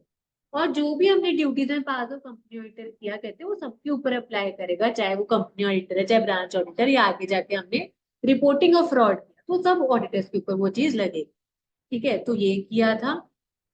देन यहाँ पे सबसेक्शन 9 और 10 में क्या किया था, भाई ऑडिटर को क्या करना है, कंप्लाई, कंपनी अकाउंट्स में पढ़ोगे अकाउंटिंग स्टैंडर्ड्स का अप्लाई करना है, ऑडिटिंग वाले में कर रहे हो ऑडिटिंग के स्टैंडर्ड्स का अप्लाई करने हैं। ठीक है जी। तो यहाँ पे ड्यूटी है उसकी, और कैसे प्रिस्क्राइब किए जाते हैं, कैसे बनाए जाते हैं इससे या ए। ठीक है। क्या थी वो स्टेजेस, ऐसे रिकमेंड करते हैं नफरा को, नफरा आगे सीजी को करता है और वो पक्के बन जाते हैं। ठीक है। और जब तक कि पक्के ना बने तो आईसीए ने जो रेकमेंड किए थे वही वाले फॉलो कर लेंगे हम, ये था। सब सेक्शन 11 में क्या था, भाई जो भी और एडिशनल मैटर्स आप चाह रहे हो कि कंपनी रिपोर्ट करे अपने ऑडिट रिपोर्ट में, है ना, तो CG in consultation with NFRA general order भी दे सकते हैं, स्पेशल ऑर्डर। जनरल मतलब सबके लिए, जनरली सबको ही ऐड करनी है अपना, स्पेशल मतलब कुछ कंपनीज के लिए स्पेसिफिकली, तो वो भी यहाँ पर दिया जा सकता है। ठीक है। देन हमने यहाँ पर क्या किया था, ये बड़ा इंपॉर्टेंट एक सेक्शन था, सब सेक्शन के साथ हमने याद किया था subsection 12, reporting of fraud bye auditor. Audit करते दौरान अगर आपको कुछ हेरा फेरी वाली चीज दिखी कि की है कंपनी में, किसने की, कंपनी के लोगों ने की है, उसके एम्प्लॉयज ने, ऑफिसर्स ने, तो आपको रिपोर्ट करना होगा। अब यहाँ पे लिमिट क्या थी रिपोर्टिंग की, भाई अगर फ्रॉड कितना है, 1 करोड़ है उससे ज्यादा है, तो आपको किसको रिपोर्टिंग करनी है, भाई सरकार को रिपोर्टिंग करनी है। ठीक है जी। और सबसे पहले उसका प्रोसीजर क्या होगा, सीधा सरकार को कर दोगे report। पहले खुद पूछताछ करोगे, इंफॉर्मेशन इकट्ठी करोगे, फिर भेजोगे पक्के तौर पे सरकार। तो यहाँ पे आपको क्या करना है, 2 दिन के अंदर अंदर जैसे आपको पता चला, ठीक है, आपको ऑडिट कमेटी है उसको या बोर्ड ऑर्डर, कौन सा सेक्शन ऑडिट कमेटी वाला, क्या थी लिमिट, 10, 50, 100। और टेन्योर वाली क्या थी लिमिट, 10, 50, 50, ये वाली। ठीक है जी। और उनको जवाब कितनी देर में दे रहे हैं, 45 दिन के अंदर अंदर देना। अगर तो जवाब आ जाता है 45 दिन में, फिर ऑडिटर वो फॉरवर्ड कर देगा जो उनसे जवाब है, और अपनी भी रिपोर्ट अपने कमेंट्स डाल के साथ में अपने दे देगा। कितनी देर में देगा ये अपने? With in 15 days of receipt. 15 दिन के अंदर अंदर, 45 दिन में उनसे जवाब आ गया, आगे 15 दिन के अंदर अंदर सरकार को भेज देंगे सारी चीज। और अगर यहाँ पे नहीं मिलता उसको क्या जवाब मिलता ऑडिट कमेटी या बोर्ड से, तो तब भी उसको देनी है अपनी रिपोर्ट सरकार को, वो अपनी दे देगा और भेज देगा कि मैंने उनको ये इन्फॉर्मेशन मांगी थी, उन्होंने अभी तक पर जवाब नहीं है। ये किया था। और क्या था यहाँ पर हमने किया, भाई कौन से फॉर्म में भेजोगे? फॉर्म नंबर 4 में भेजोगे। किसको एड्रेस करते हुए भेजोगे? Secretary of MCA, sealed cover, registered post acknowledgement हो गया, स्पीड पोस्ट कर दोगे। और साथ ही कहते हैं हार्ड कॉपी भेजो, साथ में मेल भी कर दो साथ उनको। तो मेल भी कर देंगे, और लेटर हेड वाले डिटेल्स भी, और साइन करके स्टैंप लगा के मेंबरशिप नंबर डाल के वो अपना भेज सकते हो। ये चीज की थी हमने। फिर आगे देखो कौन सा सेक्शन था हमारा, या इसके आगे क्या आती चीजें देखो। ठीक है, ये ऊपर क्या था, greater than equal to 1 crore का था। लेस देन वाले में क्या था, बिना देख के बताओ। लेस देन वाले में क्या था? हाँ, कंपनी को इन्फॉर्म कर रहे हो उसके, लेस देन 1 करोड़ वाले में। ठीक है, तो यहाँ पर क्या था, अगर आपको क्या है लेस देन 1 करोड़ का है, तो आप क्या करोगे? जैसे ही 2 दिन के अंदर अंदर आपको नॉलेज मिली, आप सीधा रिपोर्ट करोगे किसको? बोर्ड ऑफ डायरेक्टर्स को, या अगर वो ऑडिट कमेटी है तो उनको कर दो। पूरी रिपोर्ट बना के दोगे, किस तरह का फ्रॉड हो, कितनी अमाउंट में हुआ, कौन कौन लोग इन्वॉल्व थे। और उधर जो कंपनी की बीओडी है, 134 नंबर में पढ़ेंगे बोर्ड रिपोर्ट, उसमें उनको डिटेल डालनी पड़ेगी कि कौन कौन से हुए थे फ्रॉड, यही सारी डिटेल उनको भी डालनी पड़ेगी, और क्या एक्शन लिया गया, नहीं लिया गया तो कौन सी पार्टीज इन्वॉल्व थी, तो वो सब कुछ बताना। ठीक है, देन इधर हमने क्या किया था, भाई यहाँ पे कहते हैं कि लाइबिलिटी ऑडिटर की नहीं है, अगर उसने सब चीजें सब रिपोर्टिंग पूरे ईमानदारी से की, जेन्युइन बंदा था। ठीक है जी, और कहते हैं ये जो रिपोर्टिंग ऑफ फ्रॉड वाली चीजें हैं, और किसके ऊपर अप्लाई होगा? कॉस्ट ऑडिटर, और किसके केस में? सीएस इन टैक्सेस, उसके केस में भी अप्लाई हो जाएंगी चीजें। ठीक है, और फिर अगर भाई आप ये नहीं कर रहे चीजें, ठीक है, आप फ्रॉड रिपोर्ट नहीं करे, तो आपको पेनल्टी लगेगी 5 लाख और 1 लाख। लिस्टेड कंपनी केस में 5 लाख, बाकी केस में 1 लाख। देन हमने ये किया था नेगेटिव लिस्ट, अगर आपको ध्यान, नेगेटिव लिस्ट 144 में। नेगेटिव लिस्ट में क्या था, भाई ऑडिटर वही सर्विसेज दे सकता है जो उसकी ऑडिट कमेटी या बोर्ड ने अप्रूव की है। ठीक है, उसके अलावा नहीं दे सकता। और अगर आप कोई ऐसी सर्विसेज कर रहे थे पहले, तो आप before closure of first financial year after date of commencement, ठीक है, मतलब अगला जो आपका 30 अगस्त 2013 को आ गया ना, ठीक है, तो क्या लिखा है, पहला फाइनेंशियल ईयर का क्या होने के लिए पहले, बंद होने से पहले आप अपना क्या कर लो, अगर कोई नेगेटिव लिस्ट वाइज सर्विसेज देते बंद कर दो देना, ये लिखा हुआ है। तो प्रोहिबिटेड सर्विसेज भी बोल सकते हैं इसको, नेगेटिव लिस्ट भी बोल सकते हैं। हमने एम ऑफ, बता सकते हो क्या क्या थी? ए से क्या थी? एक तो अकाउंटिंग वाली सर्विसेज नहीं दे सकते, और क्या था यहाँ पर अकाउंटिंग वाली? देख के ही बता दो चाहे, और क्या था? अकाउंटिंग वाली, एचूरियल वाली सर्विसेज। ठीक है, फिर आई से क्या था? इन्वेस्टमेंट बैंकिंग, इन्वेस्टमेंट एडवाइजरी, और हाँ, और इंटरनल ऑडिट वाली। ठीक है, एम से क्या था? हाँ, मैनेजमेंट रिलेटेड सर्विसेज नहीं आप दे सकते। ठीक है, फिर ओ से क्या था? एक तो अदर सर्विस, और आउटसोर्स करना, वो वाला काम भी नहीं कर सकता, आउटसोर्स ऑफ फाइनेंशियल सर्विसेज। फिर एफ से क्या था? Design and implementation of financial information system. ठीक है, तो अगर आप उनका डिजाइन कर रहे हो, इम्प्लीमेंट कर रहे हो, तो आप ऑडिट नहीं कर सकते ये चीजें की। तो ये वाले काम नहीं कर सकते, ना ही डायरेक्टली ना ही इनडायरेक्टली नहीं कर सकते। और इसका भी मतलब देखा था, डायरेक्टली इनडायरेक्टली का मतलब इंडिविजुअल चाहे खुद चाहे रिश्तेदारों के थ्रू चाहे कोई भी पर्सन उससे जुड़ा हुआ कनेक्टेड है, कोई भी एंटिटी जिसमें उसका कंट्रोल है, इन्फ्लुएंस है, या उसका ट्रेडमार्क ब्रांड। और ऐसी सेम वे फर्म के केस में देखा था। ठीक है, फर्म चाहे खुद या पार्टनर्स के थ्रू, या अपनी होल्डिंग सब्सिडरी एसोसिएट के थ्रू, या उस एंटिटी में जिन उन पार्टनर्स का क्या है कंट्रोल है, सिग्निफिकेंट इन्फ्लुएंस, या उनका ब्रांड। तो ये चीजें हमने यहाँ पर देखी। ठीक है, आगे देखो। हाँ, 145 में क्या था बताना? Audit report. ठीक है, ऑडिट रिपोर्ट बनाएगा, साइन करेगा, या और भी चीजें जो उसको सर्टिफाई करनी है वो साइन और स्टैम्प करेगा, मेंबरशिप नंबर डाल के करेगा। ठीक है जी, और कहते हैं कि वो वाले क्वालिफिकेशन, वो वाले कमेंट्स जो कि कंपनी के ऊपर असर कर सकते हैं, ठीक है, तो वो कहाँ सुनाए जाएंगे? वो जनरल मीटिंग में जब वो आएगा वहां पे सुनाए जाएंगे, और वो मेंबर्स के लिए ओपन रखे जाएंगे। किसी ने देखने हैं, पढ़ने हैं कमेंट, वो पढ़ ले। भाई ऑडिटर अगर कुछ नेगेटिव कमेंट डाल दे ना, बहुत बड़ी बात होती है। तो इसलिए बोला कि अगर कुछ नेगेटिव कमेंट डाल रहा है तो वो पढ़ के सुनाएगा मीटिंग में मेंबर्स के भाई उन्होंने पैसा लगाया, उनको पता होना चाहिए किस चीज के ऊपर नेगेटिव कमेंट पास किया ऑडिटर। और वो ओपन रखा जाएगा था मेंबर्स को देखने के। ठीक है जी। और यहाँ पे हमने क्वेश्चन किया था, अगर आपको ध्यान हो, कि पूरी ऑडिट रिपोर्ट पढ़ने की, पढ़ के सुनाने की जरूरत नहीं है। ये हमने एक नोट डाल दिया था वहां से क्वेश्चन से पढ़। ठीक है। फिर एक 146 में हमने क्या किया था, ऑडिटर के पास पूरा हक अधिकार है बुलावा उसको भी भेजने का, नोटिस इनविटेशन कार्ड मीटिंग के लिए उसको भी मिलेगा। ठीक है। और उसको वो खुद है चाहे वो प्रॉक्सी को भेज दे, अपने किसी ऑथराइज रिप्रेजेंटेटिव को भेज दे। अच्छा, कौन हो सकता है ऑथराइज रिप्रेजेंटेटिव भी? जो प्रॉक्सी को ऑथराइज रिप्रेजेंटेटिव को भेजेगा, खुद नहीं भेज सकता तो खुद नहीं आ सकता, वो भी कौन हो सकता है? Qualified to be appointed as auditor, मतलब सीए। ठीक है, ये बोला हमने। ठीक है जी। और कहते हैं यहाँ पर क्या लिखा हुआ है, अगर वो मीटिंग में आ रहा है और उसका पूरा उसको बोलने का मौका देना चाहिए, उसको सुनो उस पोर्शन पे, उस टॉपिक पे जिसमें उसका भी रोल है, जैसे फाइनेंशियल स्टेटमेंट्स में है उसका। ठीक है जी। तो ये किया था हमने। देन 147 क्या था हमारा? 147 क्या था हमारा? पनिशमेंट वाला था। और इसमें हमने बाइफिकेट की हुई थी चीजें। कैसे की हुई थी बाइफिकेट? कि कंपनी के ऊपर क्या लगेंगी, ऑफिसर इन डिफॉल्ट के ऊपर क्या लगेंगी, और ऑडिटर के ऊपर क्या लगेगी पनिशमेंट। ठीक है। तो ये चीजें हमने की थी। तो कंपनी के ऊपर क्या लगेगी सजा? 25,000 से 5 लाख। 25,000 से 5 लाख तक। और इधर ऑफिसर्स के ऊपर, अगर उन्होंने कोई गड़बड़ की, ये वाले सेक्शन में ऊपर जितने पड़े हैं, 10,000 से 1 लाख। 25, 5, ठीक है, और उधर 10, 3। ये ठीक है। और इधर ऑडिटर वाले कैसे बाइफिकेट किया हुआ था बता सकते हो? 25, 5, 10, 1 ये किया। ठीक है। और इधर कैसे बाइफिकेट किया हुआ है? भाई फ्रॉड के अगर मामले हैं, ये फ्रॉड के केस में किया था इधर हमने। ये फ्रॉड के मामले हैं। फ्रॉड के केस में क्या था? 50 और 25, 50,000 और 25 लाख, या 8 टाइम्स उनको जितना पैसा दिया जा रहा है, विच एवर इज लेस।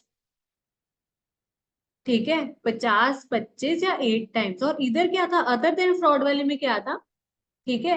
25, 5 और 4 times remuneration whichever is less. अगर आपको ध्यान हो, ये रेशियो लिखवाई थी 2:5।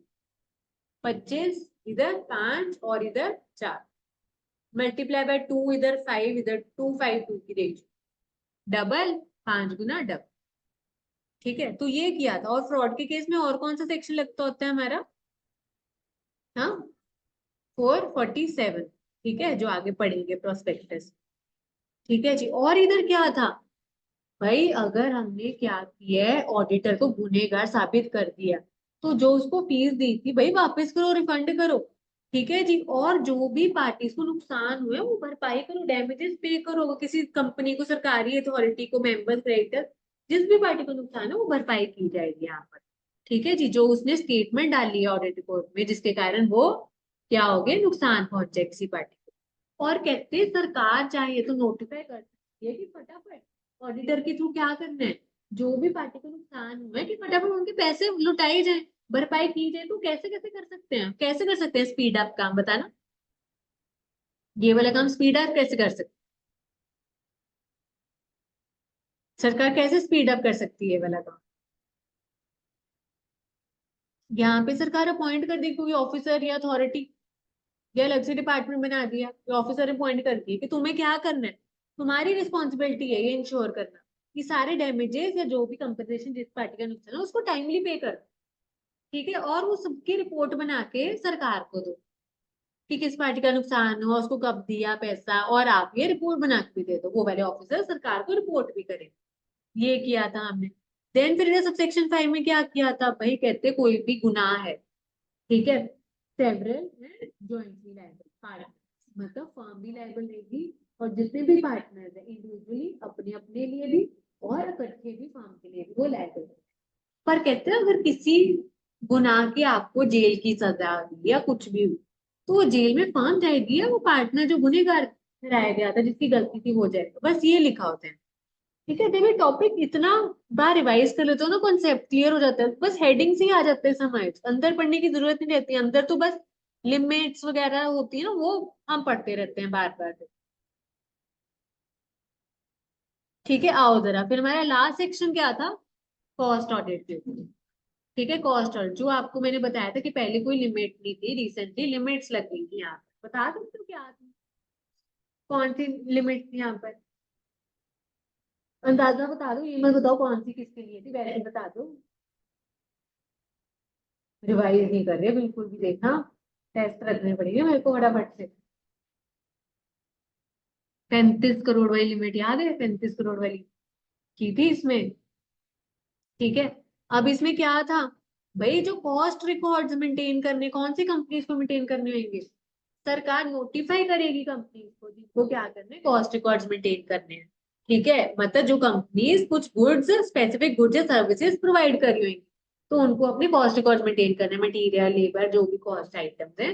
ठीक है जी, और कहते हैं किसी स्पेशल एक्ट में जो गवर्नमेंट है तो उनकी सलाह के बिना नहीं वो आगे ऑर्डर देगी।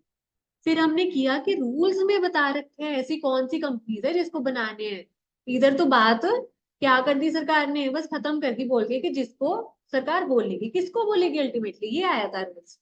ठीक है, तो यहाँ पर बताया था कि आपके रूल्स में दो तरह से बाइफिकेट हो रखी हैं चीजें, एक table A, table B, regulated sector, non regulated sector. कुछ आइटम्स टेबल ए में डाले, कुछ टेबल बी में डाले। ठीक है जी, और यहाँ पे क्या लिखा हुआ था, बताना जरा, लिमिट क्या थी यहाँ पर? जो भी वो सेल करेंगे, ऑल ऑल, यहाँ पे ऑल था, all it's product and services, चाहे ये टेबल ए टेबल बी वाली चीजें या उसके अलावा कुछ और बना रहे हैं वो, या कुछ और सर्विसेज दे रहे हैं, सारा कुछ मिला के, सारी आइटम्स मिला के कितना टर्नओवर है उनके पिछले साल में, 35 करोड़ या उससे ज्यादा। तो उनको फॉर्म 1 में क्या करनी पड़ेगी, कॉस्ट रिकॉर्ड्स मेंटेन करके रखनी पड़ेगी। और ये किसके ऊपर एप्लीकेबल नहीं है, कॉस्ट रिकॉर्ड किसको नहीं बनाने की जरूरत, ये रूल किसके ऊपर एप्लीकेबल नहीं है भाई? जो हमारा MSME, micro small medium enterprises act है, उसके अकॉर्डिंग माइक्रो स्मॉल एंटरप्राइजेस को यहाँ पे ये रूल अप्लाई नहीं हो। ठीक है, ये तो एक छुटपुट सी बात थी। फिर देखो यहाँ पर क्या था, फिर आगे थे कॉस्ट ऑडिट किसको कराना है, भाई जो रिकॉर्ड मेंटेन करे उसी को कॉस्ट ऑडिट करवाना है, ये बोला। और कहते हैं सरकार नोटिफाई करेगा कौन सी वाली कंपनी जो कॉस्ट रिकॉर्ड करे किसको वो ऑडिट करवाना है। ठीक है, तो यहाँ पे भी क्लियरली नहीं बताया हुआ था। ठीक है, फिर हमने यहाँ पे देखा क्या, रूल्स में लिमिट बताई कि किसको क्या करना है, ऑडिट करवाना है। किसको करवाना है बताना, क्या थी लिमिट यहाँ पे? टेबल ए और टेबल बी के अकॉर्डिंग इधर बाइफिकेट किया हुआ है। कैसे बाइफिकेट किया हुआ था, टेबल ए वाली चीजों में लिखा था ये जो रेगुलेटेड सेक्टर्स हैं भाई, इनकी सभी प्रोडक्ट से कितनी है सेल, 50 करोड़ या उससे ज्यादा। ठीक है, और साथ में उनकी इंडिविजुअल प्रोडक्ट जो टेबल ए या टेबल बी में आ रहे उससे कितनी है टर्नओवर, हाँ, 25 करोड़ या उससे ज्यादा। टेबल बी जो नॉन रेगुलेटेड वाले सेक्टर हैं, उसके केस में क्या है, सभी प्रोडक्ट्स की क्या है टर्नओवर मिलाकर 100 करोड़ या उससे ज्यादा। साथ ही एंड है, चाहे प्लस लिख लो चाहे एंड लिख लो, दोनों होनी चाहिए कवर। टेबल ए या टेबल बी वाली चीजों की सर्विसेज की क्या है, गुड सर्विसेज की टर्नओवर 35 करोड़ या उससे ज्यादा, तो आपको ऑडिट करना है। ठीक है, तो अगर आप देखो उधर कॉस्ट रिकॉर्ड का 25 करोड़, इधर 35 करोड़ था, इधर क्या है? ठीक है, 50, 25, 100, 35, ये है बस लिमिट। ये कॉस्ट रिकॉर्ड्स की है और ये कॉस्ट ऑडिट 35, और इधर क्या है, 50, 25, 100, 35, पहला और आखिरी से 35 हो गया, 50, 25 आता। ठीक है, इधर डिवाइडेड बाय 2 हो गया, इधर मल्टीप्लाई बाय 2 हो गया, 35, 50, 25, 100, 35, ये नहीं भूलनी कॉस्ट रिकॉर्ड्स वाली लिमिट। अच्छा, ये एग्जामिशन किसको है इधर, ऊपर कॉस्ट रिकॉर्ड्स मेंटेन करने के लिए भी हमने देखा था, वो माइक्रो और स्मॉल एंटरप्राइजेस को नहीं लगता वो वाला रूल। और यहाँ पे कॉस्ट ऑडिट किसको नहीं करवाने की जरूरत, भाई अगर कोई ऐसी कंपनी है जिसका एक्सपोर्ट से पैसा कितना जनरेट हो रहा है, रेवेन्यू 75% या उससे ज्यादा का of total revenue in foreign currency, है ना, ये चीज की थी। फिर एसईजेड में ऑपरेट कर रहा है, स्पेशल इकोनॉमिक जोन, जहाँ पे बहुत सारी एग्जेम्पशन प्रोवाइड की जाती है वो वाले एरिया। ठीक है, या वो बिजली प्रोड्यूस कर रही है। ये तीन क्या था, एक्सपोर्ट 75% उससे ज्यादा, ठीक है, एसईजेड और इलेक्ट्रिसिटी, ये 3 पॉइंट्स थे। देन उसके अलावा क्या किया था, हाँ, एक ये था, ये जो कॉस्ट रिकॉर्ड बना रहे हो क्यों बनाते हो, ताकि आपको पर यूनिट पता चले एक यूनिट की कॉस्ट क्या है, कॉस्ट ऑफ प्रोडक्शन, मार्जिन कितना है सेल्स का के ऊपर, प्रॉफिट कितना है, ठीक है, और कॉस्ट ऑफ सेल्स क्या है। ये चाहे मंथली बना लो, क्वार्टरली बना लो, हाफ ईयरली बना लो, एनुअली बना लो, ये आपकी मर्जी, इससे पता चलता है ऑप्टिमम यूटिलाइजेशन ऑफ रिसोर्स। फिर इधर कॉस्ट ऑडिट के बारे में हमने शुरू किया था कि कौन अपॉइंट करता है, ठीक है, कॉस्ट ऑडिट करता कौन है, ठीक है, कॉस्ट अकाउंटेंट इन प्रैक्टिस, ठीक है, या फॉर्म ऑफ कॉस्ट अकाउंटेंट, ठीक है, कौन अपॉइंट करता है, बोर्ड करता है। 139 वाला लग गया और ये वाला लग गया हमारे, ठीक है, ये चीज की थी, not to be appointed at cost audit, ठीक है। तो आपको याद है ना 139 में हमने किया था, वो वाला और ये वाला सेम होता है क्या, तो स्टैट्यूटरी ऑडिटर का किया था ना, तो ये चीज था। और देखो यहाँ पर हमने क्या किया था, कॉस्ट ऑडिट, जो हमने 143 में ऑडिट रिपोर्ट के बारे में पढ़ा, ठीक है, कहते वो अलग है और ये अलग है, बताने कि सेम ही है, एडिशनल है ये वाला, in addition to audit conducted, अलग है वो चीज, ठीक है, जो वहां पे रिपोर्ट बना रहे थे और ये जो बनाएगा ऑडिटर, ठीक है, और सारी यहाँ पे असिस्टेंट या हेल्प करनी कॉस्ट ऑडिटर। फिर देखो इधर क्या किया हुआ था, डिटेल में रूल्स में बताया हुआ कि कौन कब किसको अपॉइंट करेगा। अगर ऑडिट कमेटी है, ऑडिट कमेटी नाम दे देगी बोर्ड को, और क्या करेगी, इधर बोर्ड वो वाला बंदा अपॉइंट कर लेगा। रेमुनरेशन भी अगर ऑडिट कमेटी है तो वो ऑडिट कमेटी रेकमेंड कर देगी, बोर्ड फिक्स कर देगी, मेंबर्स अप्रूवल देंगे। अगर नहीं है तो सारा काम बोर्ड करेंगे, अपॉइंट भी बोर्ड करेंगे, रेमुनरेशन भी फिक्स बोर्ड करेंगे, पर पैसे देने के बारे में ना मेंबर की बाद में अप्रूवल लो। रेक्टिफाई का क्या मतलब होता है, हाँ, एक होता है रेक्टिफाई, जो फाउंडेशन में अकाउंट्स में रेक्टिफिकेशन ऑफ एरर्स करते हैं, कुछ गलतियां आप उसको ठीक करो। रेक्टिफाई मतलब कुछ चीजों की आपने पहले अप्रूवल या परमिशन नहीं ली थी, बाद में आप कंफर्मेशन ले रहे हो, अप्रूवल है ये चीज, ठीक है जी। फिर हमने क्या किया था इधर लास्ट में, भाई ये सारी जो हमने 141 और 3 में हमने चीजें पढ़ी थी ना, क्वालिफिकेशन, डिस्क्वालिफिकेशन, राइट, ड्यूटीज, वो कॉस्ट ऑडिटर के ऊपर भी अप्लाई होंगे। फिर इधर देखो क्या था, इधर रूल्स में क्या था, टाइम लिमिट्स मेंशन की हुई थी कि आपको कितनी देर के अंदर अंदर अपॉइंट करना है cost auditor, with in 180 days from commencement of every financial, ठीक है, 180 डेज जब शुरू हुआ है आपका फाइनेंशियल ईयर, जिस फाइनेंशियल ईयर के कॉस्ट ऑडिट करवाने हैं 180। और ये सेम चीज थी, याद है, सीसी, ठीक है, एक जो बिजनेस वाले लोग होते हैं वो सीसी लिमिट लेते हैं, है ना। तो एक यहाँ पे सर्टिफिकेट एंड कंसेंट, आपको एक रिटर्न कंसेंट सहमति लेनी पड़ेगी, और सर्टिफिकेट, ये वही जो 139 में भी किया था। वो सर्टिफिकेट किस चीज का देगा कि भाई मैं डिस्क्वालीफाइड नहीं हूँ, मैंने ऐसी सब चीजें कंप्लाई की हैं, ठीक है, और सारी पेंडिंग कार्रवाई जो मेरे खिलाफ थी वो डिस्क्लोज की, ठीक है, और 141 में वो एलिजिबल है, ये किया था। और देख भैया, आपको बताना है कि आपने उसको अपॉइंट कर दिया, ठीक है, फिर उसके बाद सरकार को भी जमा कराने, क्या आपको बताने किसको करे कॉस्ट ऑडिटर अपॉइंट, तो कितनी देर में बताना, with in 30 days of meeting in which cost auditor appointed, या 180 days on commencement of financial, ये वही वही लिमिट जितनी देर में अपॉइंट करते हैं, 180 days विद इन कमेंसमेंट, या 30 days जिस मीटिंग में आपने उसको अपॉइंट किया, which ever is earlier, form number 2 में आप क्या करोगे, बताओगे सरकार। अच्छा, इसका टेन्योर क्या होता है, टेन्योर क्या होता है, इधर इधर, वो भी 180 days है, वो है क्लोजर फ्रॉम फाइनेंशियल ईयर, ठीक है, या जब वो सबमिट कर दे अपनी कॉस्ट ऑडिट। और अगर उसको क्या होगी, उसकी डेथ होगी या कुछ भी, रिजाइन कर दिया, रिमूव हो गया वो, तो उसको कैसे फिल की जाएगी, उसकी सीट कैजुअल वैकेंसी में जैसे फिल करते हैं। और इसमें क्या कौन करेगा, बोर्ड और डायरेक्टर्स करेंगे 30 दिन के अंदर अंदर, ठीक है। और आपको क्या करना है, सीजी को, सरकार को अपॉइंट करना है, वही फॉर्म नंबर 2 में क्या करने होते हैं, कंपनी को, सरकार को बताना, जिसको भी आप अपॉइंट करो, चाहे पहले वाला अपॉइंट करो, चाहे उसको निकाल के किसी और को करो, चाहे उसने रिजाइन दे दिया, चाहे डेथ। फॉर्म नंबर 1 में क्या था, कॉस्ट रिकॉर्ड्स, फॉर्म नंबर 2 में इन्फॉर्म करें जिस जिस कॉस्ट ऑडिटर को अपॉइंट किया जाए, ठीक है जी। फिर आगे यहाँ पर क्या है हमारा, रिमूवल की बातें, कि भाई टाइम पीरियड से पहले आप उसको निकाल सकते हो कॉस्ट ऑडिटर को, बोर्ड रेजोल्यूशन पास करके, पर उसकी पहले बातें सुन लो और रीजंस बता दो रिटर्न में, ठीक है। और आपको क्या करना पड़ेगा, फॉर्म नंबर 2, देखो जहां पे भी एक दूसरे की बात आ रही होती है ना, नया अपॉइंट करने की बात आ रही है, तो फॉर्म नंबर 2 में आपको बताना है सरकार को कि किसको अपॉइंट करने वाले, तो फिर आपको बताना है सरकार को कि उसको निकाल के किसको अपॉइंट करने वाले हो, और साथ में बोर्ड रेजोल्यूशन की कॉपी लगा दो, और उसके पास हक है रिजाइन करने का भी। ये चीज की थी। और इधर आओ, लास्ट में हमने क्या किया था भाई, कॉस्ट ऑडिटर को क्या कंप्लाई करने हैं, कॉस्ट ऑडिटिंग के स्टैंडर्ड्स। ठीक है जी, कॉस्ट ऑडिटिंग स्टैंडर्ड्स। ठीक है, कॉस्ट ऑडिटर। ठीक है, और उसको ये स्टैंडर्ड्स कंप्लाई करने हैं जो उनके स्पेसिफिक इंस्टीट्यूट ने ये किए, institute of cost accountants of India. ठीक है, जो भी अप्रूव किए हैं वहां पे सीजी के द्वारा। अच्छा, फिर वहां पे ये जैसे ऊपर नहीं पढ़ रहे थे हम, सभी सेक्शन में ऑडिटर है, उसको ऑडिट स्टैंडर्ड कंप्लाई करने, फिर ऑडिट रिपोर्ट देनी है, सेम यहाँ पे अपनी कॉस्ट ऑडिट रिपोर्ट बनाए कॉस्ट ऑडिटर। ठीक है, ये किस फॉर्म में होगी, form number 3। This is form number 3, form number 3 में बनाएंगे। ठीक है, कितनी देर के अंदर अंदर, 180 डेज के अंदर अंदर फ्रॉम क्लोजर ऑफ फाइनेंशियल। आपको याद है टेन्योर भी इसका 180 डेज ऑन क्लोजर था, और ये ऑडिट रिपोर्ट भी 180 डेज ऑन क्लोजर।